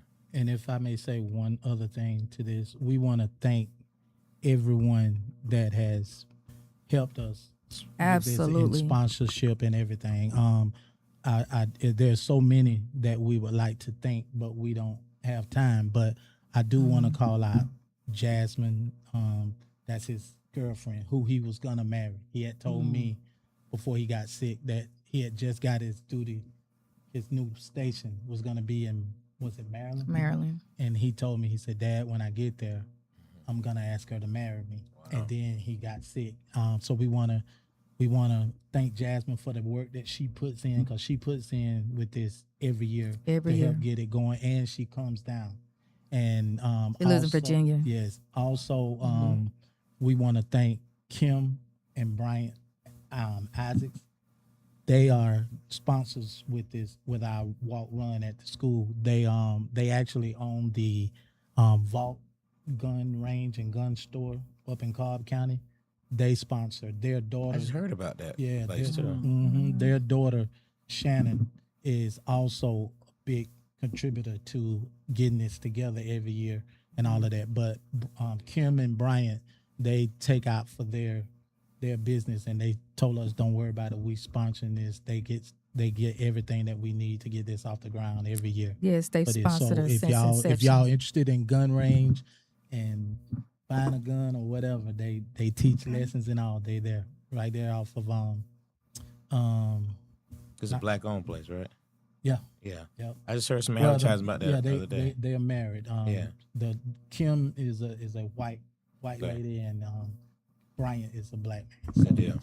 And they are beautiful people. Good deal. Yeah. That's awesome. Yep. That's awesome. So I'll read a couple of comments real quick. I'm gonna go back to when I first started seeing them. Trina's the real deal. Hey, not those movies, cheese. Love you both dearly. Mr. Sandman says, such a promising young man. He was on a path to greatness. Thank you. Thank JT you. gave an applause. Jae's fan club is back. Mr. Sandman, you raised a great son. Thanks for your contribution to society. JT says, salute to you both. Interior's green. Kamal is a great man. His legacy lives on. Yes. Well, thanks for raising a great son, and 2, for speaking on it and pushing the message. Interior says, thank you for allowing my parents to speak on your platform. It's our pleasure. The reach is also expanded to Washington. JT said, we're not worried about them people who will spread this and push it and make it a success. He would participate, but guess you gotta get your mile over there in where you at again? St. Martin. Islands. Yeah, you got the beach to run on, right? Yeah. Frank asks, is there an American Legion near you guys? There's one in Duluth. Duluth. It's up in Duluth. JT was struggling trying to say something about the conversation. But he says, we as a community only looking to reward a show of interest in something that is led by people that are considered entertainers. Yeah, it's unfortunate. And then Jasmine. Jasmine says, Kamal taught me how to walk again after a horrible car accident. Please join the 1 mile walk run to celebrate the life and lasting impact of Kamal Green through a community walk dedication. Interior says, basically love the Jasmine. If All I right, JT, we appreciate you, brother. Hello, if Go I ahead. could add to what Jasmine said, Talk to me. she didn't get to put it in, but Kamal was sick with cancer when she had the wreck. He helped her walk, taught her how to walk over the phone and the video, FaceTiming. Is that right?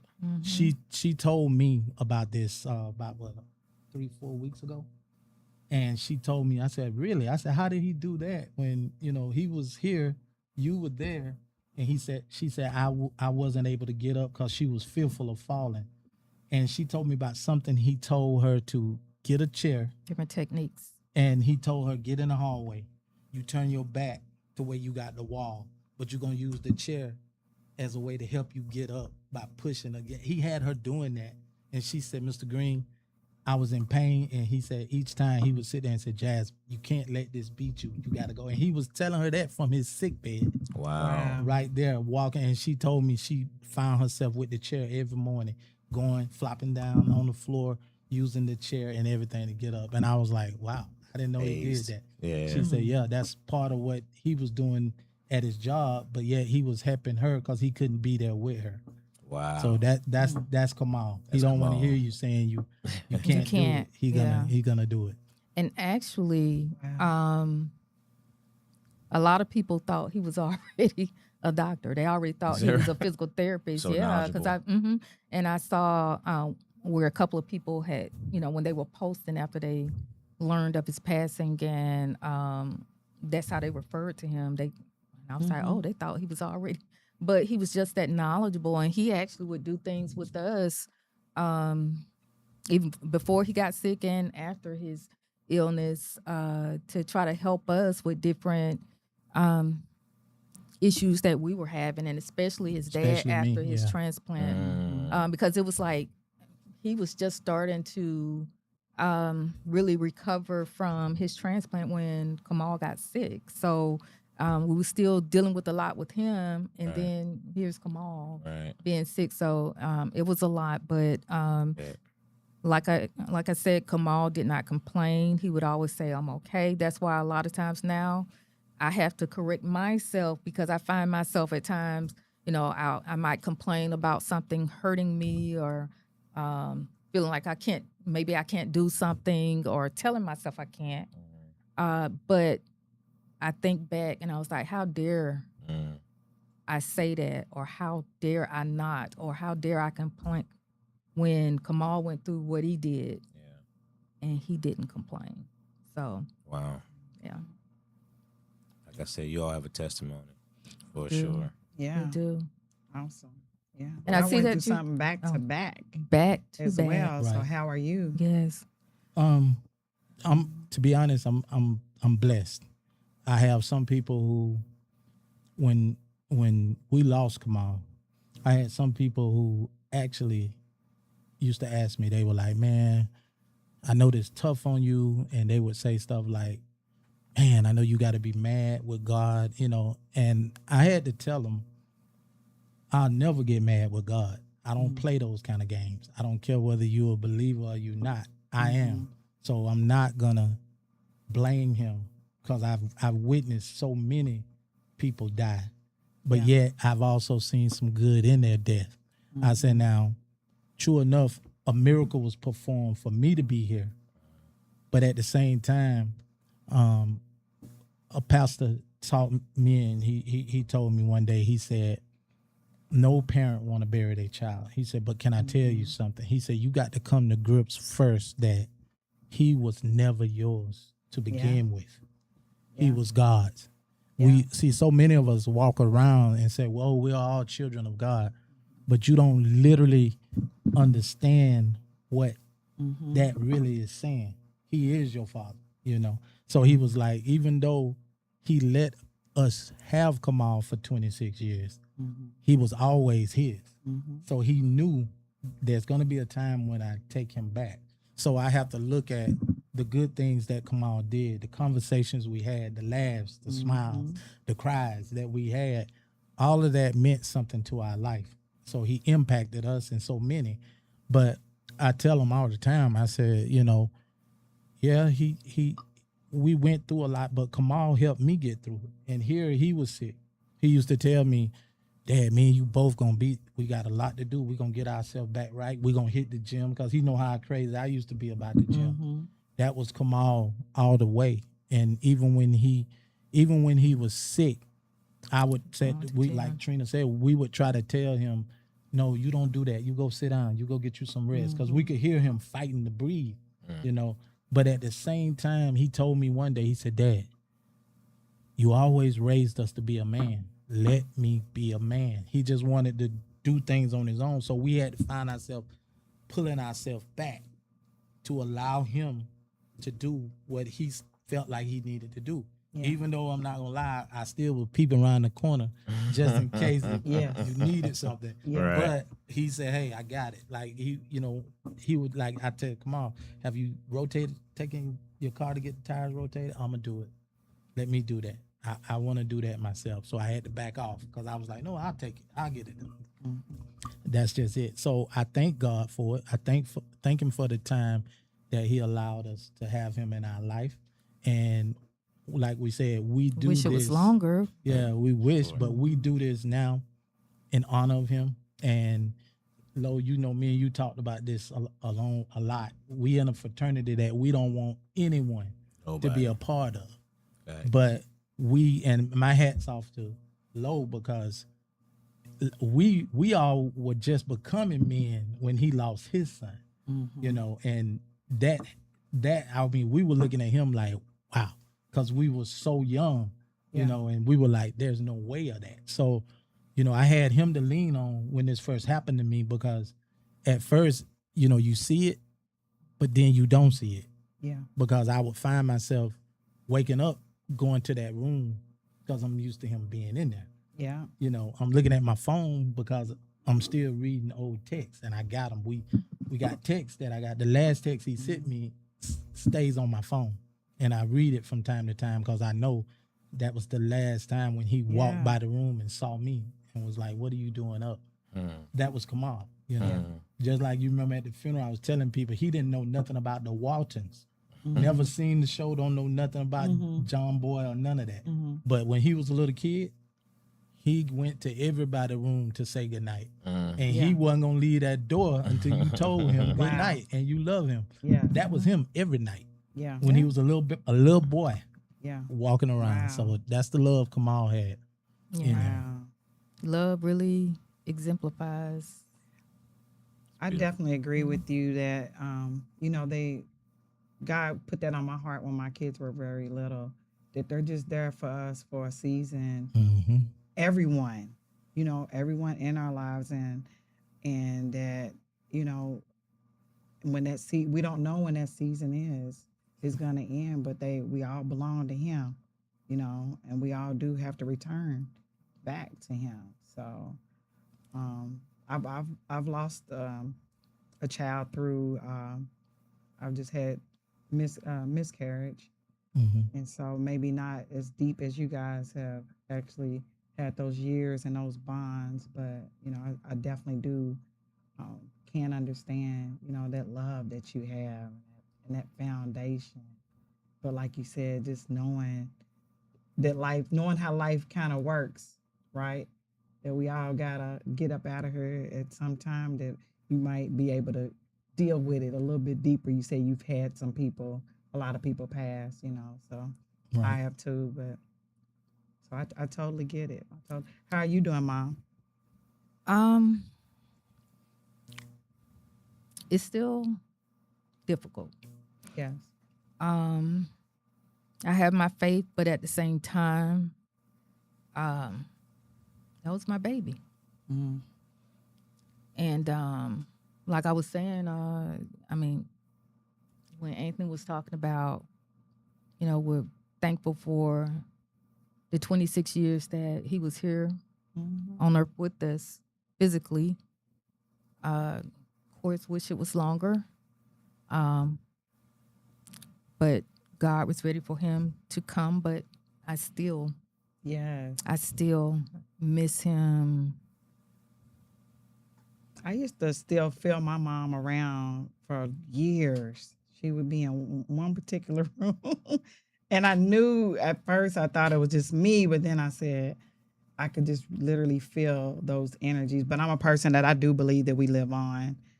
And so Yeah, so there a lot of times a lot of people will say, I understand. But really, the way I look at it, unless you have really lost a child, you don't truly understand. Of course, losing any loved one, it hurts. Yeah. But losing a child is a different kind of hurt. It's a different game, different ball. It's a different kind of hurt. Yeah. So I try not to even really comment when people say, I understand how you feel. Because, you know, I really want to tell them how no, you don't. You really don't. But yeah. And really, I mean, you spoke about, you know, having miscarriages. We experienced that too. Yeah. Before we had our oldest son. And so, I mean, I understand that loss too, because that was devastating. Yeah. So when we did finally have our oldest son, and then had Kamal, and then AJ. Right. I look at all three of them as my miracle babies because I lost three. Yes. We lost three. Yes. Right. Well, I say three, but it was two different miscarriages, but I was pregnant with twins one time. Wow. And I always wanted twins. I'm a twin, and I always wanted twins. Yes. So And her dad's a twin. yeah. Oh, wow. So my babies, and I still refer to them, although they're grown. Sure. I refer to all of them still as my babies, and They are. yeah. So it's been. I would be lying if I said it's not still difficult for me. Yeah. I still take it day by day. Sometimes hour by hour, minute by minute. It just depends. Some days I'm okay, and some I'm not. And then I can tell when, well, we each have our moments, you know. Yeah. You can tell when somebody, but I can really tell when it's hitting her. I don't have to see the eyes, but I can just, the facial expression, you can feel it. But, you know, with her, him and her used to talk, and they used to go to lunch breaks together, and the music. He was like us, Lo. He loved his music. I mean, when I tell you, he introduced not just me and Trina, he introduced his brothers, his sisters. He has Brittany and April. He introduced them all to music, to artists. He'd be like, you gotta listen to this guy. Like my first time hearing Bruno Mars came from Come On. Didn't know Neo. nothing. Neo. What's the other guy name that jumped off the stage and hit the fan? I can't think of his name right now. Miguel. Miguel. Oh my yeah. God. He taught us all of their music. And now, like when she and I was just out there on his anniversary of his death at the cemetery, July 30th. we'll let some of his, I got a playlist on my Yeah. phone with just Kamal, Yeah. you know, and it's remembering Kamal. And it's all his songs, and we just let them play. And me and Trina, we danced a little bit out there because we know what he would do. Because when he had the surgery and we first found out about him having cancer, it was on our anniversary. Wow. And we were up there. But me and her was not thinking about our wedding anniversary. Sure. And he looked over and he said, Dad, it's y'all's anniversary. I'm going to be okay. I was like, we're not leaving you. You know, this news we just got, and him and Jasmine was there, and he literally had already made reservations at this restaurant he wanted us to see. Wow. And he had told us, I got y'all reservations. I want y'all to go. And Jasmine was like, yeah, I'm here with him. So he was like, go. I want y'all to go. Get out of here. You know, so Trina said, okay, we'll go because we haven't eaten anything. And, we, you know, as soon as we were walking out the door, Trina said, well, we coming straight back here, baby, when we finish. And he said, okay, y'all go. And then he looked at me, he said, Dad, bring me a plate back too. That's right. That was Kamal. He was like, just y'all take care of yourself, you know. So we think of those moments like that keep us going, you know. It's what you have, you know, the memories, they'll never go away. You know, I mean, I'm approaching 27 years since that. Yeah, see that? And there's not a day that goes by that he doesn't come up and thought. Yep. It's still one of the very few days that I can still remember from the day I got up, woke up to the day I laid down in his bed. You know what I mean? It's 27 years. Yeah, and you remember it like it just happened a few minutes ago. It doesn't go away. Yeah. So, you know, you just learn to cope. And Trina, you're right. You know, that's, you know, it's a word. You know, I remember Robbie stood up in the middle of the church and said the same thing you just said. Don't tell me you know how I feel. Right. Because you can't. It's impossible. It's just a feeling it's the most unnatural thing on God's green earth. You're not supposed to bury your child. Right. It's just unnatural. It's just unnatural. And it's just, you know, but I salute you both for what you're doing for his memory, to continue to keep him lifted, because that's all part of your healing process. Yes. You know, it's all part of the healing process. And, you know, I had another friend of mine just buried his daughter Saturday from cancer. And, you know, we had a similar conversation, you know, and I told him the same thing I told you. I said, man, there's no one can tell you how to grieve. Nope. You know, no one can give you no time how frame. long. There's no such thing. You know, like I told you, 27 years, I still, Right. you know what I mean? So there's no time frame. There's nothing somebody can tell you. Yeah. You know, it's a daily walk. You know, you don't forget. You just learn to cope. Yep. Yeah. I think the thing that gives me most low, and it gets to me the most, is when I have some people, I think, and I'm not knocking them. Some people have good intentions, They do. but they don't They deliver it right, and it makes you. They don't know it- how right. to. It takes you somewhere. Because you haven't been there, Right, so they yeah. don't know how to. Because I had a friend of mine who came to offer his condolences, but his first words to me was, "Well, at least you got 4 more kids, you know." And I'm like, "Wait a minute, Which one of your kids would you Yeah. sacrifice? What are you saying here? You know, you telling me Yeah. just okay, let that one go because you got 4 more. you Yeah. know? Right. Wait a minute, what are you talking about? Yeah. You know, so and that kind of stuff leads you to where I want to tell him, don't you say nothing else to me because Yeah. you don't know what you saying. Let's Have just no keep idea. it. Let's keep it football and sports. They have you know, no idea. let's don't go that conversation because that you I take. think it's one of those things though, like when people love you, they feel like they need to offer you something.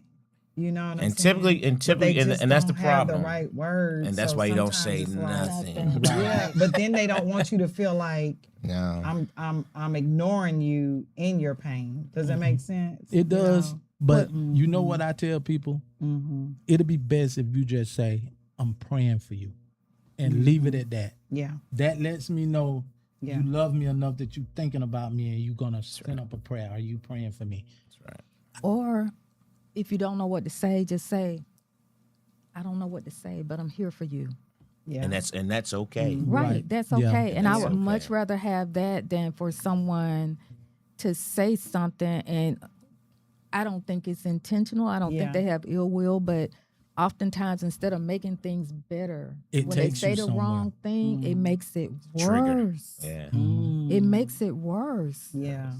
I guess when I went through stages of grief with, I lost my brother and I lost my mom and my dad. It felt like it was so much isolation because people didn't know what to say. Mm-hmm. So they just didn't say anything. And I felt like, just being present and being there because our family kind of really fell apart when my mom passed away. So I don't know. I think that like them even just reaching out is saying, hey, I'm thinking about you, But like you said, it can be tricky to know what is the right thing, what is the wrong thing. Yeah. But just Right. wanting people to know that you love, hey, I'm here, you in my thoughts, you Right. in my thoughts. It's just in my prayers. this, and what this pain is just different from any other one. You know what I mean? We grow up with the expectation of burying our parents. You grow up Right. with the expectation of, brothers and uncles, and you know what I mean. You're not taught to grow up with the expectation of burying your child. It's just Right. not. That's why I say it's the most unnatural thing. So that's it's just. I think you can say certain things to certain people on all of the healing, not this one. Right. Yeah. This, Yeah. this is the one that's just different because this is the one that's unnatural. It's Yeah. just not the natural order of life. So that's why it's such a sensitive thing. But again, I just salute you all. A couple people, Jasmine says she loves you all. Robbie, Love you too. Robbie Sykes says there are a plethora of platforms and resources that are available to help with funding and to increase awareness. Local schools, community outreach groups, local churches, Chamber of Commerce. Forging a partnership with all will strengthen your outreach awareness. I think Frank had said something about the American Legion. They can assist with a lot of stuff that you're doing as well. So some resources that that are out there that maybe could assist to get thank to you. continue the outreach. Kiki says, yeah, I know that's right, Kiki. There's no child you want, If you don't know what to say, don't say anything at all. Just be present. Yeah. Said that before you. Yeah, that's it. Just be present, and it's appreciated. And you know what? If I may say something Absolutely. else, for a long time, I kind of isolated myself. Well, I'm generally an introvert and private person anyway, but I think, everybody grieves differently. Everybody's grief journey is different, and for me, I chose solitude. Mm-hmm. And some people don't understand that. But that's what I needed. Whereas Anthony has a completely different personality and demeanor than I do. He's a big extrovert. So, and you're not quiet. But, and really, it just depends with me on the circle that I'm in. But it's okay to, because a long time I used to feel like there was something wrong with being introverted because that's what people tried to make you think. But it's okay. Everybody's different, and it's okay to be introverted, just like it's okay to be extroverted. But when dealing with our grief journey has been different because of how we cope. And you know, to some people don't understand it, and for a long time I could not even talk about this. Yeah. It took a long time before I could, and it's still hard for me too. I get choked up. Sometimes, you know, I can't even talk without crying, and then other times I can talk and smile at the same time, and sometimes I'm talking and laughing and crying at the same time. I mean, it just varies, but it's just all a part of my grief journey, our grief journey. And now, every chance I get, I'm talking about Kamal. That's all right. And I think at times there may be some people who feel like, oh my goodness, here she goes again, or here he goes again. They're always talking about Kamal. I get tired of hearing about Kamal, but you are absolutely right. I am going to talk and uplift the memory of Kamal Green as long as I can. I don't care who gets tired of it. Nothing wrong with that. So Because we feel like he had a voice, and because he's not here right now, we're not gonna say where his voice is gone. We trying to help keep his voice going. And again, and he was a good person, and he And did his so much love. good. Yes. and again, that's part of your healing. Right. Yeah. Right. You know what I mean? You know, that's one thing that people are afraid to bring up your child, you know what I mean? As if they're scared, or it's like, no, man, my son was here. It's okay. Yeah. I love to talk about him. Right. You know what I'm saying? So you know, so that's beautiful that you all do that. You know, it just opens up those windows. This boy right here. I don't know what I'm gonna do with him. I don't know Told you what I'ma got do with he got a him. good nap.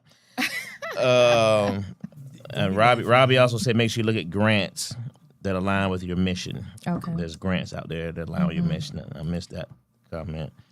I think I read all the other ones. One of my friends lost a kid, and I had 0 words because I knew it was nothing I could say to make her feel better. I was just there every day sitting Great. when she wanted to talk, cry, reminisce, laugh. That's all you can do. That's all. Whatever, I was just there. Trina, you did amazing. Keep fighting, sis. Cheese, you was all right. That's your boy, Frank. That boy there. That's your boy, Frank. But yeah, continue to doing a good fight. We love it. There was a lot of people throwing in some stuff that, to look into.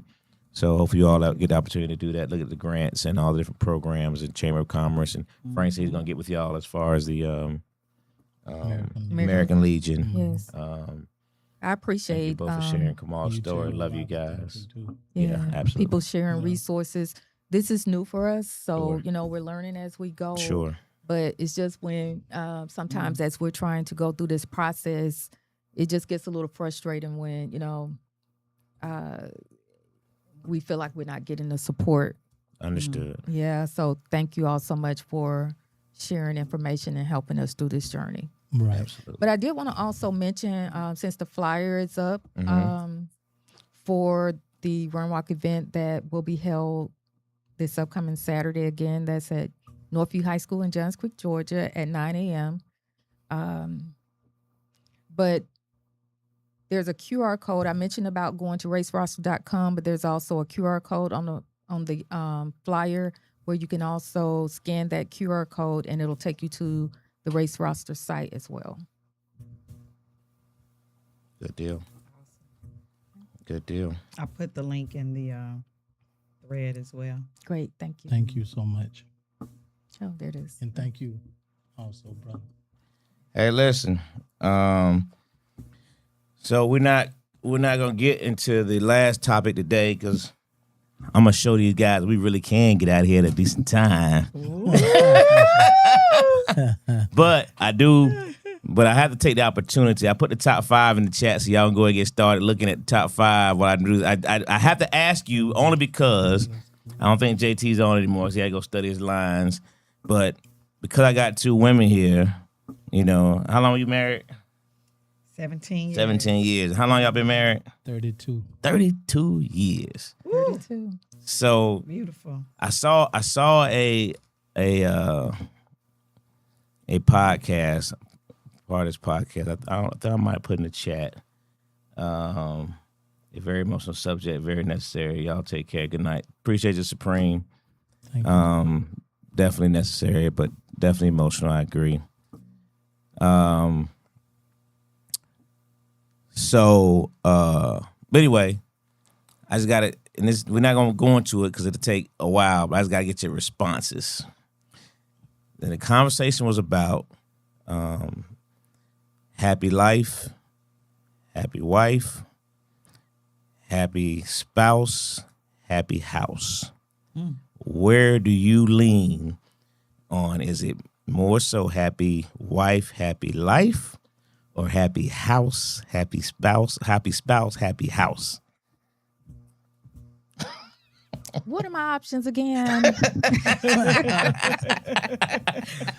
So it was a young lady named Sarah Fatino. She has a podcast that's been growing pretty big, and the conversation was, you know, about women, and there's a lot of women in there that were arguing this point and saying that, you know, it needs to be a happy wife in order to have a happy life.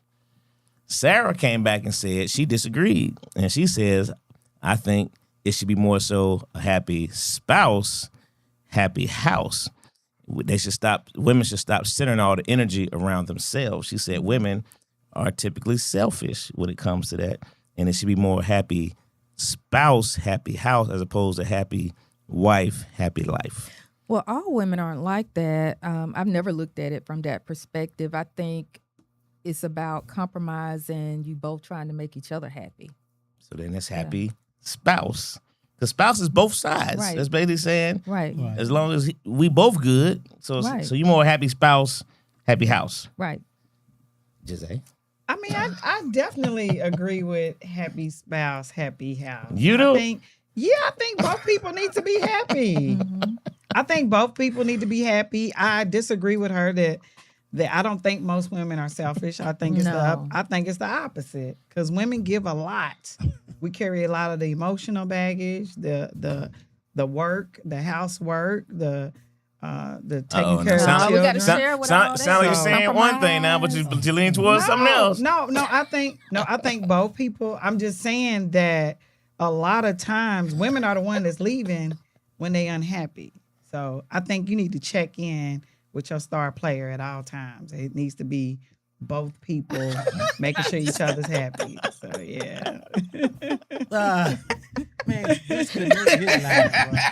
Get him off of here. Frank is out of You control. wait till I see you, Frank. Frank is out of control. Frank told the truth. He said they up here telling stories, okay? In the comments.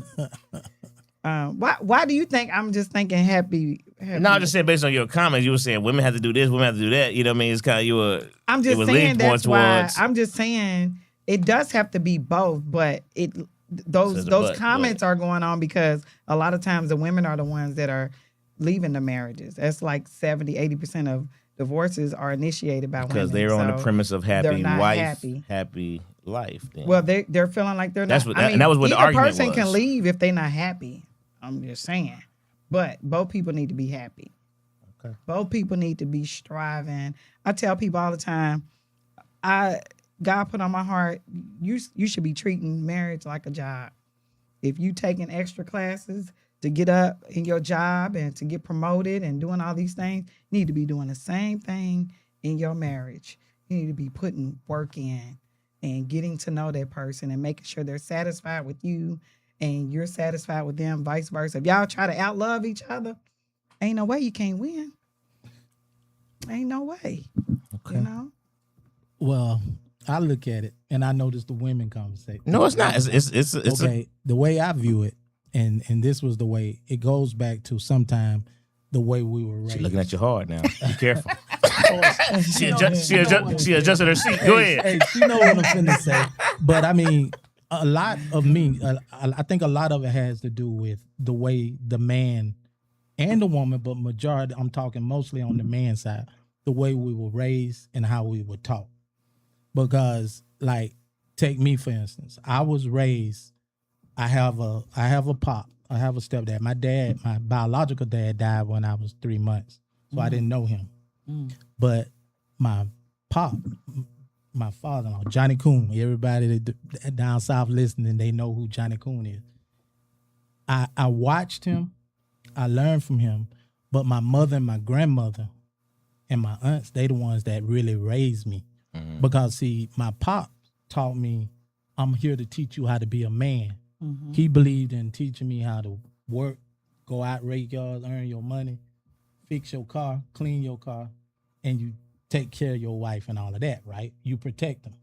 Okay, my aunt and my mother and them, they taught me that you keep her happy. You know, you make sure that, you know, the kids are treating her like she's supposed to be treated. You treating her like she's supposed to be treated. They were like, if you do that, everything gonna work itself out. You're gonna be happy.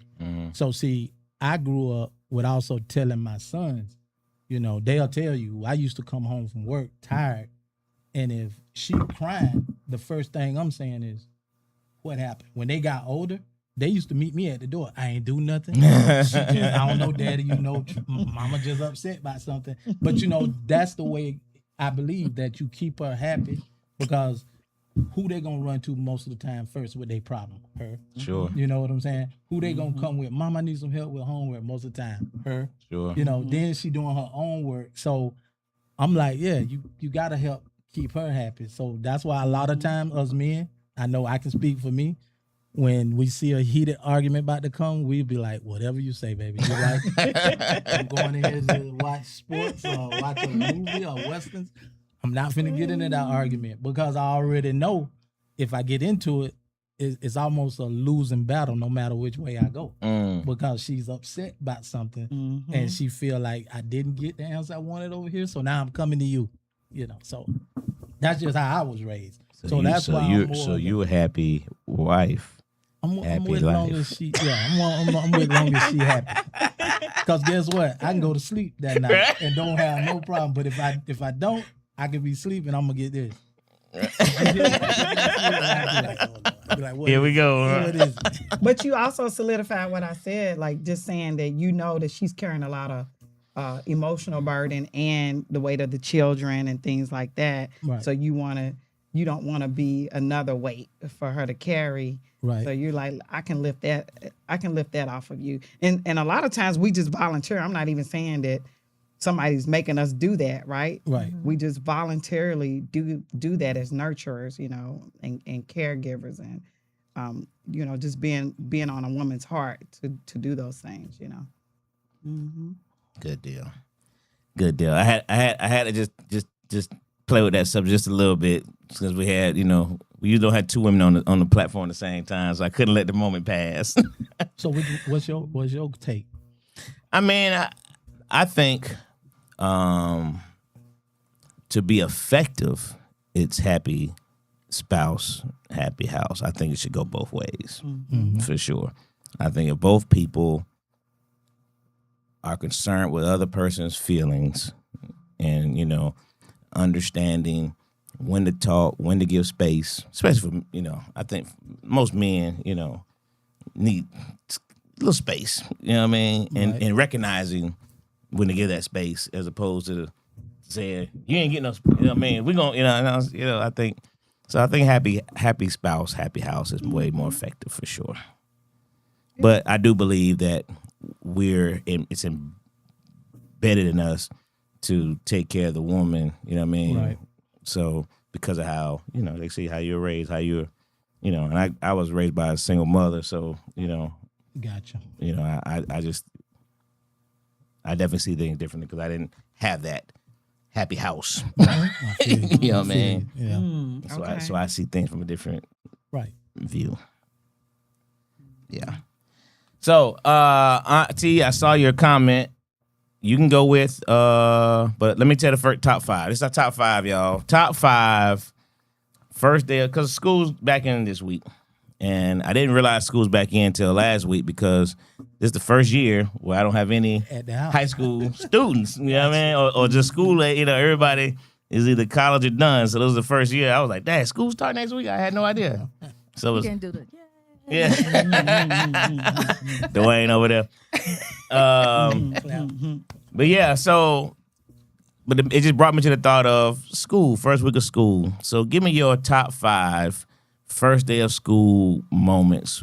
And if you can't remember your school, like my aunt said, she can't remember, but you were a teacher for 30 years. So what were your top 5 school moments at your school where you were teaching or you were teaching, students? So give me your top 5 school moments. Go ahead, Dwayne, what you got?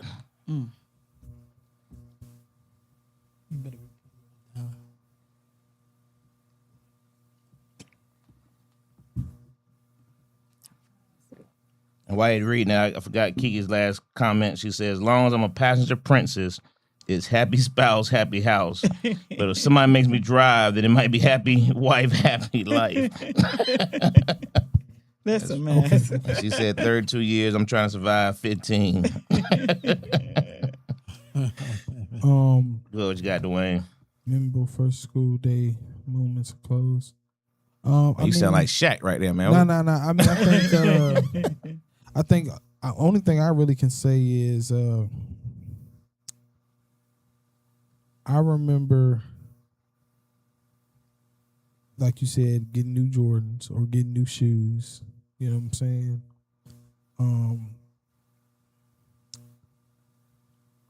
I'll just say, yeah, getting new shoes.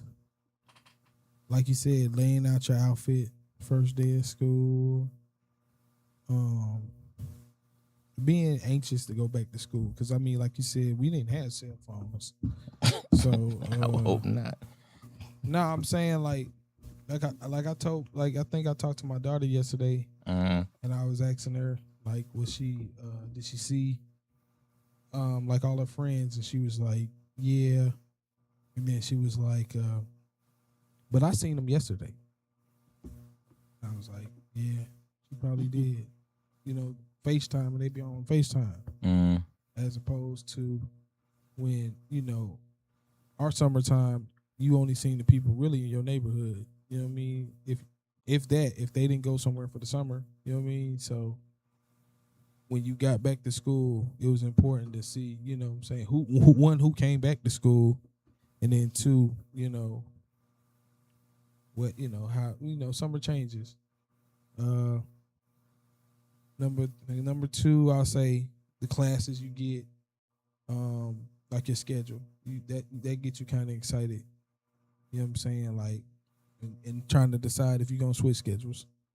You know what I mean? And then that wasn't around when I was in school. Yeah. And then, switching classes. Yeah. What was that? Oh yeah. You didn't switch classes? No, I'm talking about being to change your class. If you didn't like your class, I was that. That wasn't until college. Till college, right? Now they joke get to switch class in high school. I was like, I get to switch your classes. Yeah. And then I'll say last but not least, first day of school moment, I'll say my daughter. You know what I'm saying? My daughter's entering the 9th grade. Only got 3 more grades. Man, that's it. All right. You ready, Ant? Yeah, I'm old school, so I have to go back to the old things. I say the first thing was because in the summer some of us went away, so the first thing is seeing old friends. Okay. Back in school, seeing old friends. Then the second thing was making new friends because you go to classes, you get to class, you seeing new students that you ain't seen before. You like, okay, I like her, I like him, so you meet new friends. The third thing to me was making sure I knew my teachers. So we knew which teachers were good teachers. We knew which teachers they said don't play the radio. So it was like, okay, what class I got and who is the teacher? So getting that. The fourth thing was getting my clothes together, school shopping. What I got for clothes, and the fifth thing was my shoes. What kind of shoes are we getting this year? Gotcha. That's it. Because back in our days, you had the school clothes, and then you had your get home from school, take them off clothes. Yeah. Yeah. Mm-hmm. Yeah. Trina, what you got? I think the clothes, well, what is common for a lot of us. So yeah, because during the summertime, it was always exciting going back to school shopping, and shopping for clothes and shoes. I would also say seeing friends that didn't live in the close proximity of where we live. Um, so being able to see some friends that I only saw during the school year. I would also say band season because I was in the band. I started out playing an instrument when I was younger, and then later was on the dance line. So just looking forward to band season because during the summertime we would practice during the summer, and then band season would come, and that was fun. Okay. And I'd say probably less homework during the school year because we had school year round. Yeah. Mama. During the summertime. She got educators in her family. Yeah, we have educators in our family. And although my mother's profession was not being an educator, she was still an educator in the home. So education is something that's always been important in our family. And so during the summertime, although we didn't have homework or lessons from any teachers in the classroom, Mama gave us assignments every day during the summertime. So Wow. learning did not end. Wow. So Okay. that would be mine. All right. All right. Jose, what you got? Oh, okay, I'm gonna say the meeting the new people at the school. I took vocational during high school, so that I was always really excited about that, being able to go to vocational school and getting the new clothes, the new fits. In general, I was not a kid that liked school at all. And my mom said that a week after I started kindergarten, I asked her, is there a school at night? Okay. Really? I've never been a morning person. Used to miss the bus all the time. And I was terrible when it came to, and I was in like advanced classes and things like that from a young age, but I still just did not like school. I started liking school more when I started teaching school, just being able to fix up your room and have my kids there with me to be in the room the week before school started, and just seeing their excitement when it's time for them to go to school on their first day and wear their new clothes and things like that. And I was one of those moms, I'm like, just wait, just hold off. Wear your stuff after the first week of school. That's when you pull out because everybody else already wore their stuff. Then you step out clean. You feel me? Yeah. So yeah, I can say those memories. Mm-hmm. Okay. Yeah. All right. Coach Nash chimed in. He said, my son's first day of pre-K. My daughter getting up saying the first day of school is like Christmas. God, dog, she loves school. Making the football team in 7th grade on the first day. Going to the Bud Bilkin parade. He's from Chicago, so I'm assuming that's a Chicago thing. I don't know what Bud Bilkin is. Will said, where you get this information? I'm not sure. You talking about the podcast, Will? Which one are you talking about? And number 5 for Coach Nash is waking up watching the Flintstones every first day with Mama's French toast. Okay.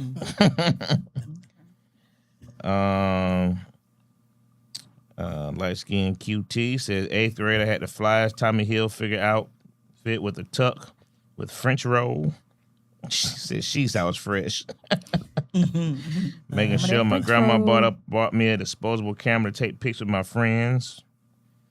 Not being able to sleep the night before. That way call with your friend. The 3-way call with your friends. Everybody discussing what they were wearing. And last, it was walking my first child to his class on his first day. Oh, wow, on his last first day. That's dope. All right. See, I think that was everybody's comments thus far.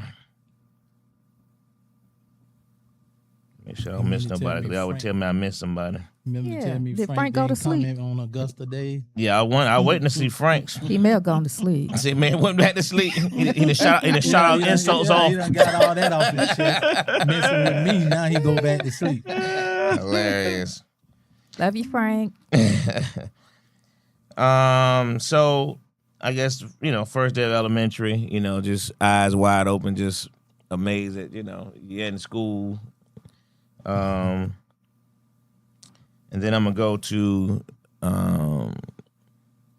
Germany, first day of school, because the first day where I was surrounded by everybody that didn't look like me. Okay. It was eye-opening. I bet. I was in fourth grade is when I started over in Germany, and it was the first time I was like, okay, this is different. It's different. When you're literally the only black kid in class, like literally. But then I leave from Germany. I'm just going through my path here, from Germany to Texas. It was a brief stint in Virginia, but to Texas, and my first day of school was with a fight that resulted in a girl stabbing another girl in the eye with a fork on the first day of school. In Texas. Oh, my goodness. Yeah. Wow. We live in Dallas, Texas, man. It was no joke. Wow. Yeah, stabbed in the eye because she had a picture of her. One girl had a picture of the other girl's boyfriend in her wallet. And the other girl questioned why her boyfriend picture in the wallet. And she said, "This is my boyfriend." And the next thing you know, there's a fork in the eye. Did that girl lose her eye? First day of school, I absolutely. wonder, did they go through something the whole summer? Did they communicate? Hey, or man, something? listen. Was That school, I was wondering too how that went. that school in Texas, man, South Oak Cliff. That year, there was 3 murders inside the school. What? That year. One found in the basement. Wow. They had students locked up, 2 different assistant principals, because they had them big long lockers. Locked them in the locker.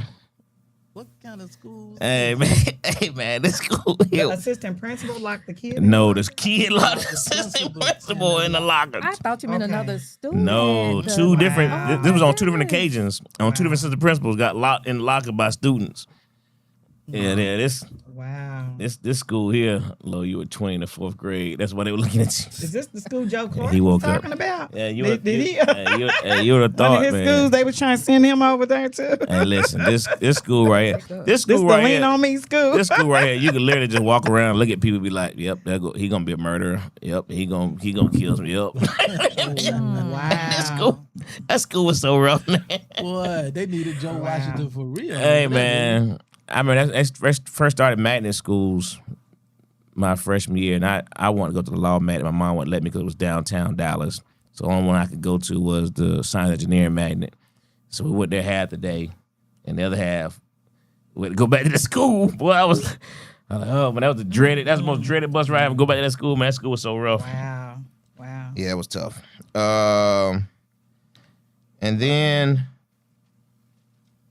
last but not least, was my first day of school with all my sons. I didn't miss one. You know what I mean? Being able to take every one of them to their first day of school is a memory Special. that's oh man, super duper special. Hey, Yeah. Hey, if I can say something Yeah. with that, Lord. Talk to me. My sons, if they were here now, they all would tell you because we would, Trina and I would take them to school so they could walk around. We could meet the teachers and talk. Terry would always, he get on to me now about this.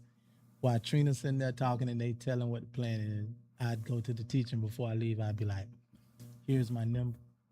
If you have any problem, call me. Yeah. They were mad because the teacher would have my number in the front page and say, I'm going to call your dad. I'm gonna call you that. Yeah, don't no kid want to hear that. Yeah. As your legal counsel for this show, I recommend you add allegedly to your comments about the school before you go viral. Hey man, this ain't alleged. This is true. All this is a true story. I didn't do it. Shoot. Hey, these all true. Hey man, they had a kid, dude, on the football field. We had football practice. This dude, Jones, the other dude's talking about he slept with the girls, with the dude's girlfriend. This dude stabbed this dude like 20, 30 times. We at the field. They on the other side of the fence. He stabbed. Hey, man, not one coach ran over there. Not And one. they see it happen. Not one coach. They be like, hey, man, this school here, man. Did he die? And they were real good in football back in the day. They ain't been good in a long time. I don't know if it got better. Did that but, kid die from that? I know they ran to the emergency room. He wasn't dead at the moment. Wow, but were my these bad. people going to jail? Hey, man, listen. These kids? I was a youngster. I didn't do no research. You But were surviving I just know even at the science engineering magnet, my mama tell you, this is a true story, man. We at home watching the news.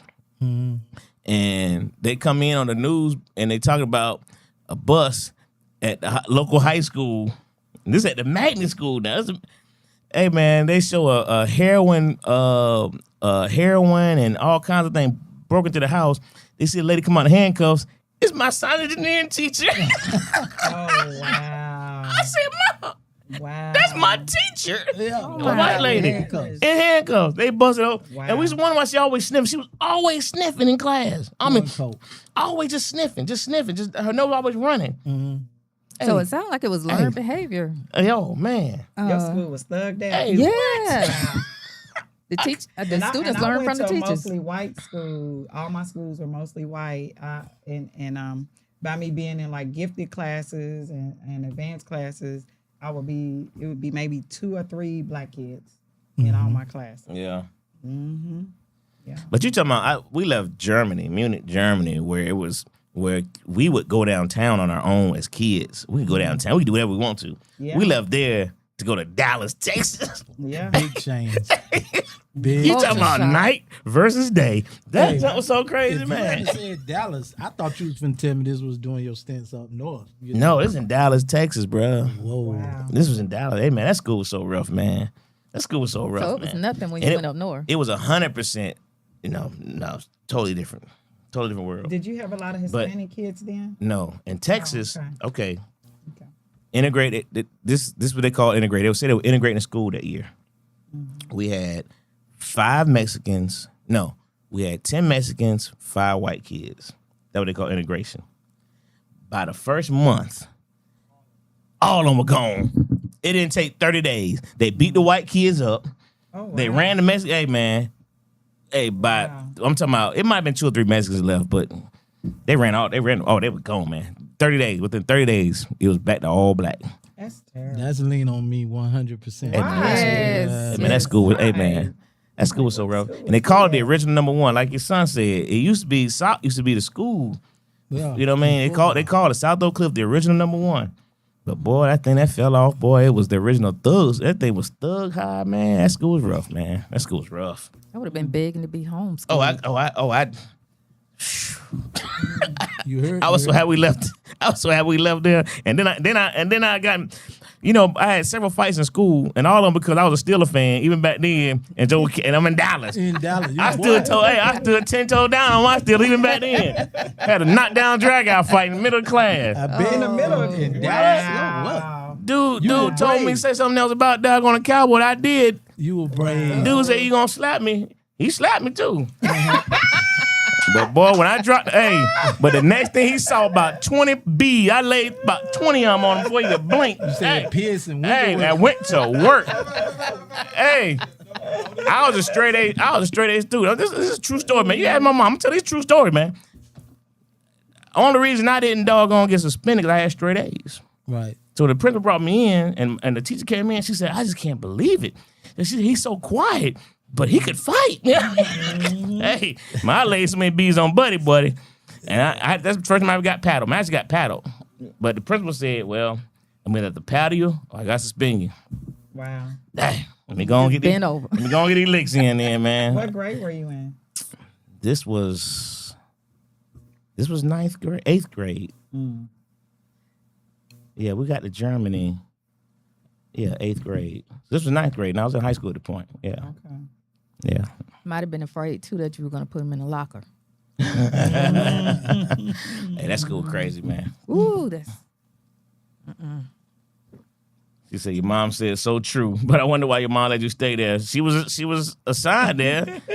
You know what I mean? She was assigned there. You know, that was our district. There wasn't you couldn't transfer back in them days. There wasn't no moving around. Wherever your district was, that's where you went to school at. yeah. I probably would have been a truant then. I mean, when I first moved here, Georgia was still doing that because they had a mom that was trying to that lied about her address and put her kid so her kid could go to a different They put you in school. jail for that stuff. And she was arrested for it. Yeah, like the first year that I moved here. Yeah. I remember thinking how outrageous it was that they arrested her. Yeah, absolutely. And actually gave her some time for doing that. Yeah. Your address down south, your address determined because like I'm from a small town. We only had, we had a couple of private schools, but we mainly had a country school and a city school. That's what it was called. You had Thomas County Central, which was in the country, and you had Thomasville. Back then, you had to go to the school according to your address. If you stayed in the city limits, I don't care if you didn't like the teacher or whatever, you had to go to Thomasville High. If you stayed outside the city limits, you had to go to Central. There were no ifs, ands, or buts about it. Yeah, that's how it was. Yeah. wasn't no, like I said, no ifs, ands, or buts about it. That's how it was. Wasn't no. So we that was the zone. That was the school we was on for. So that's where we went. Yep. But I was happy to leave that place. But anyway, I do remember a time when it was JJ's first day, and I was so excited about going in with him, and the teacher wouldn't let us cross the door seal. I was so dang. You gotta go to open house. We don't want y'all in there the first day.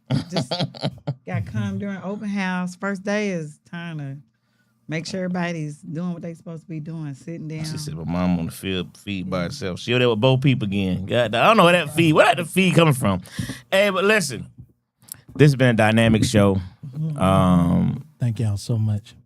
Trina, Anthony, we appreciate y'all coming down and sharing this, and we will, we got it posted. Dwayne, let's see if we can, man. Let's just get this show chopped up ASAP so we can get some post about it before Saturday's event. I'd love to be able to repost some of this stuff before Saturday's event.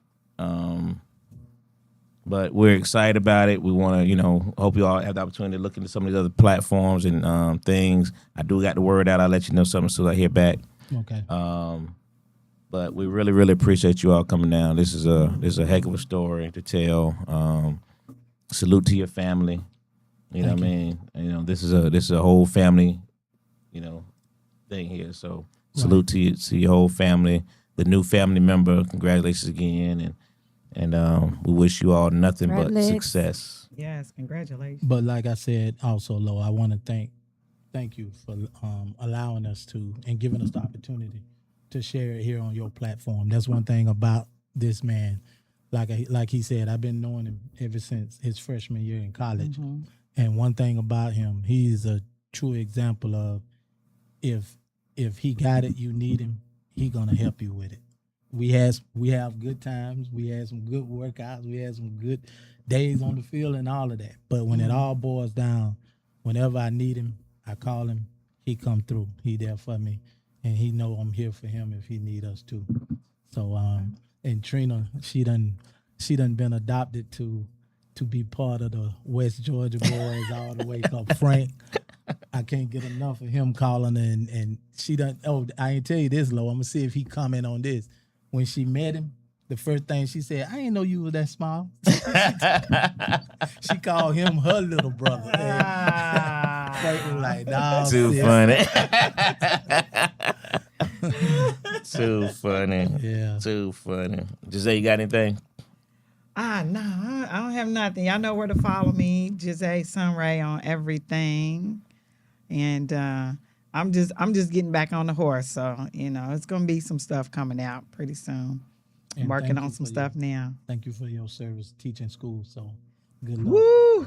Hope you- I'm trying to stay out of the school system. So yeah, I'm gonna be working on some projects.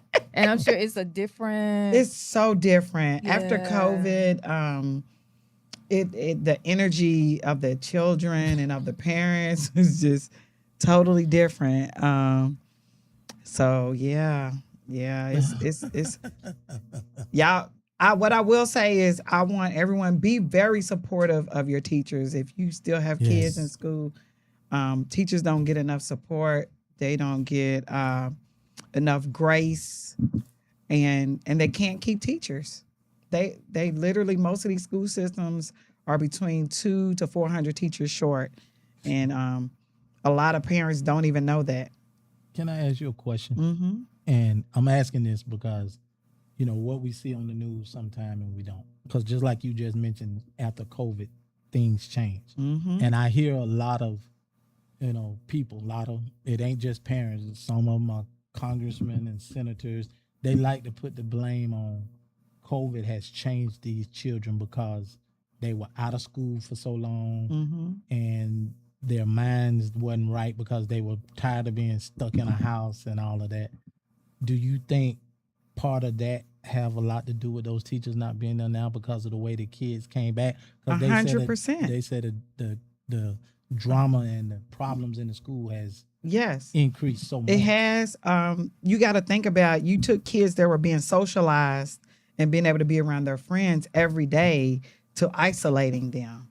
You see what I'm saying? Mm-hmm. And I 100% saw that it wore on a lot of kids on their mental. Really? On their mental. You had kids in our county, they let all the kids go to summer school free who because so many kids just that were like straight A students and stuff could not keep up. But I think the biggest part is that it was their mental. So they couldn't focus on this when they're dealing with all these emotions. They had people that were dying. They had people that were sick, along with being isolated away from these people that they were getting daily support from.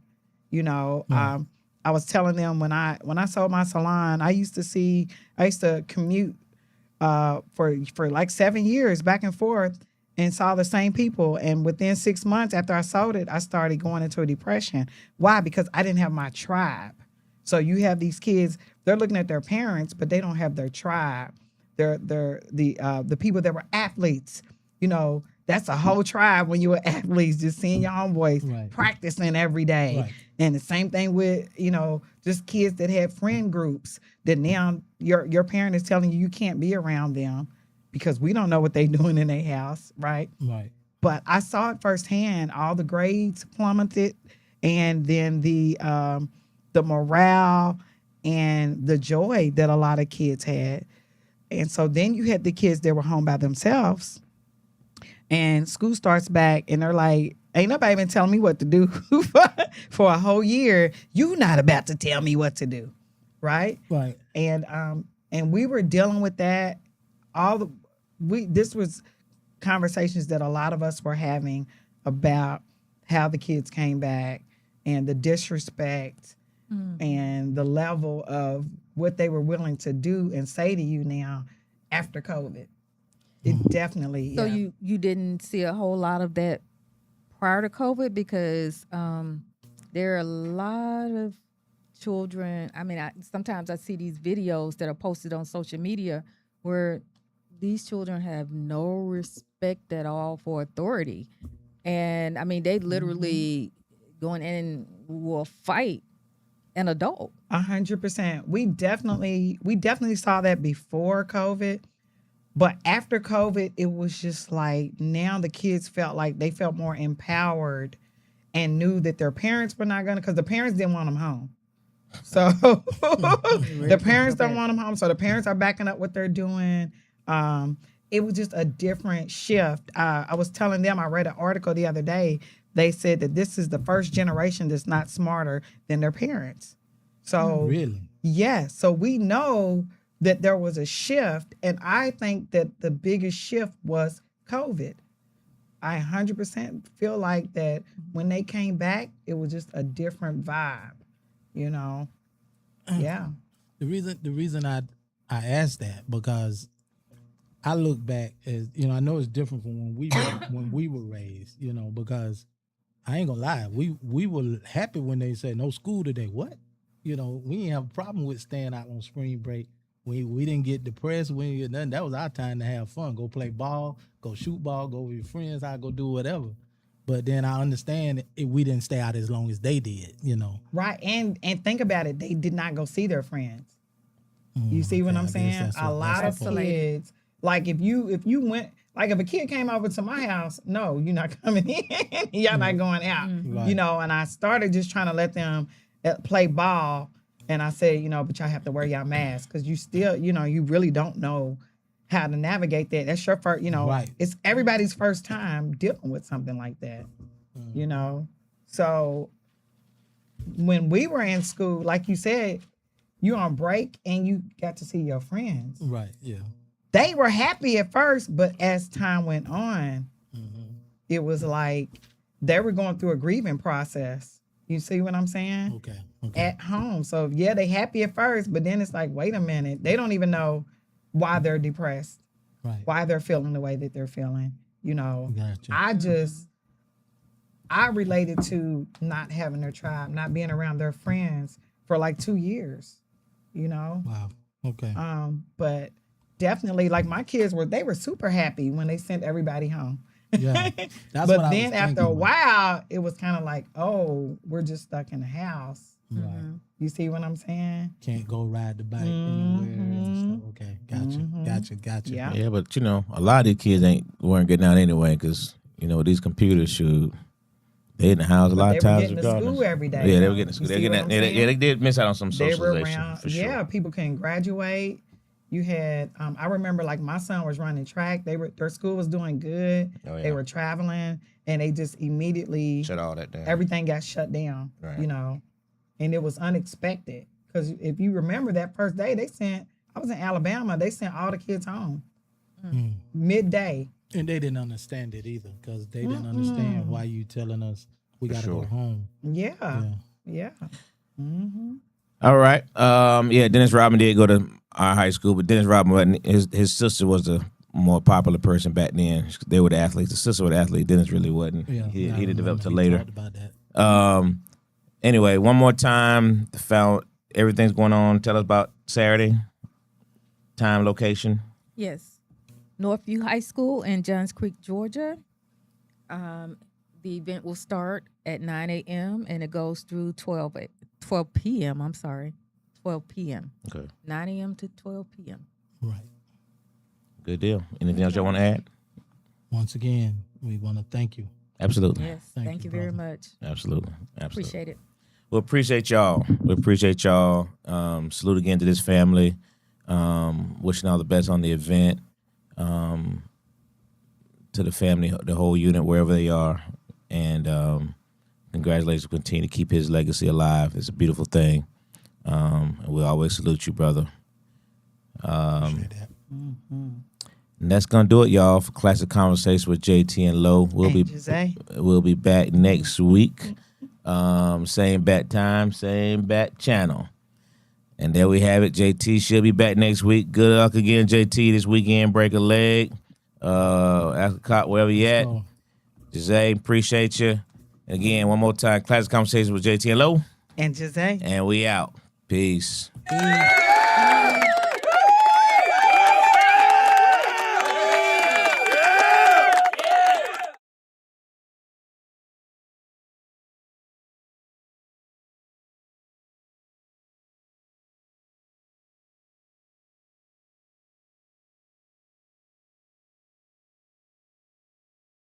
Classic Conversations with Jae Tea and Lo. You never know which way to rap. Classic Conversations with Jae Tea and Lo. You never know which way the rhetoric is gonna go. Classic Conversations with Jae Tea and Lo. Classic Conversations. Conversations with Jae Tea and Lo. You never know which way to rather let it gonna go. Classic Conversations with Jae Tea and Lo. You never know which way to rather let Classic Conversations with Jae Tea and Lo. You never know which way to rather let it gonna go. Classic Conversations with Jae Tea and Lo. You never know which way to rather let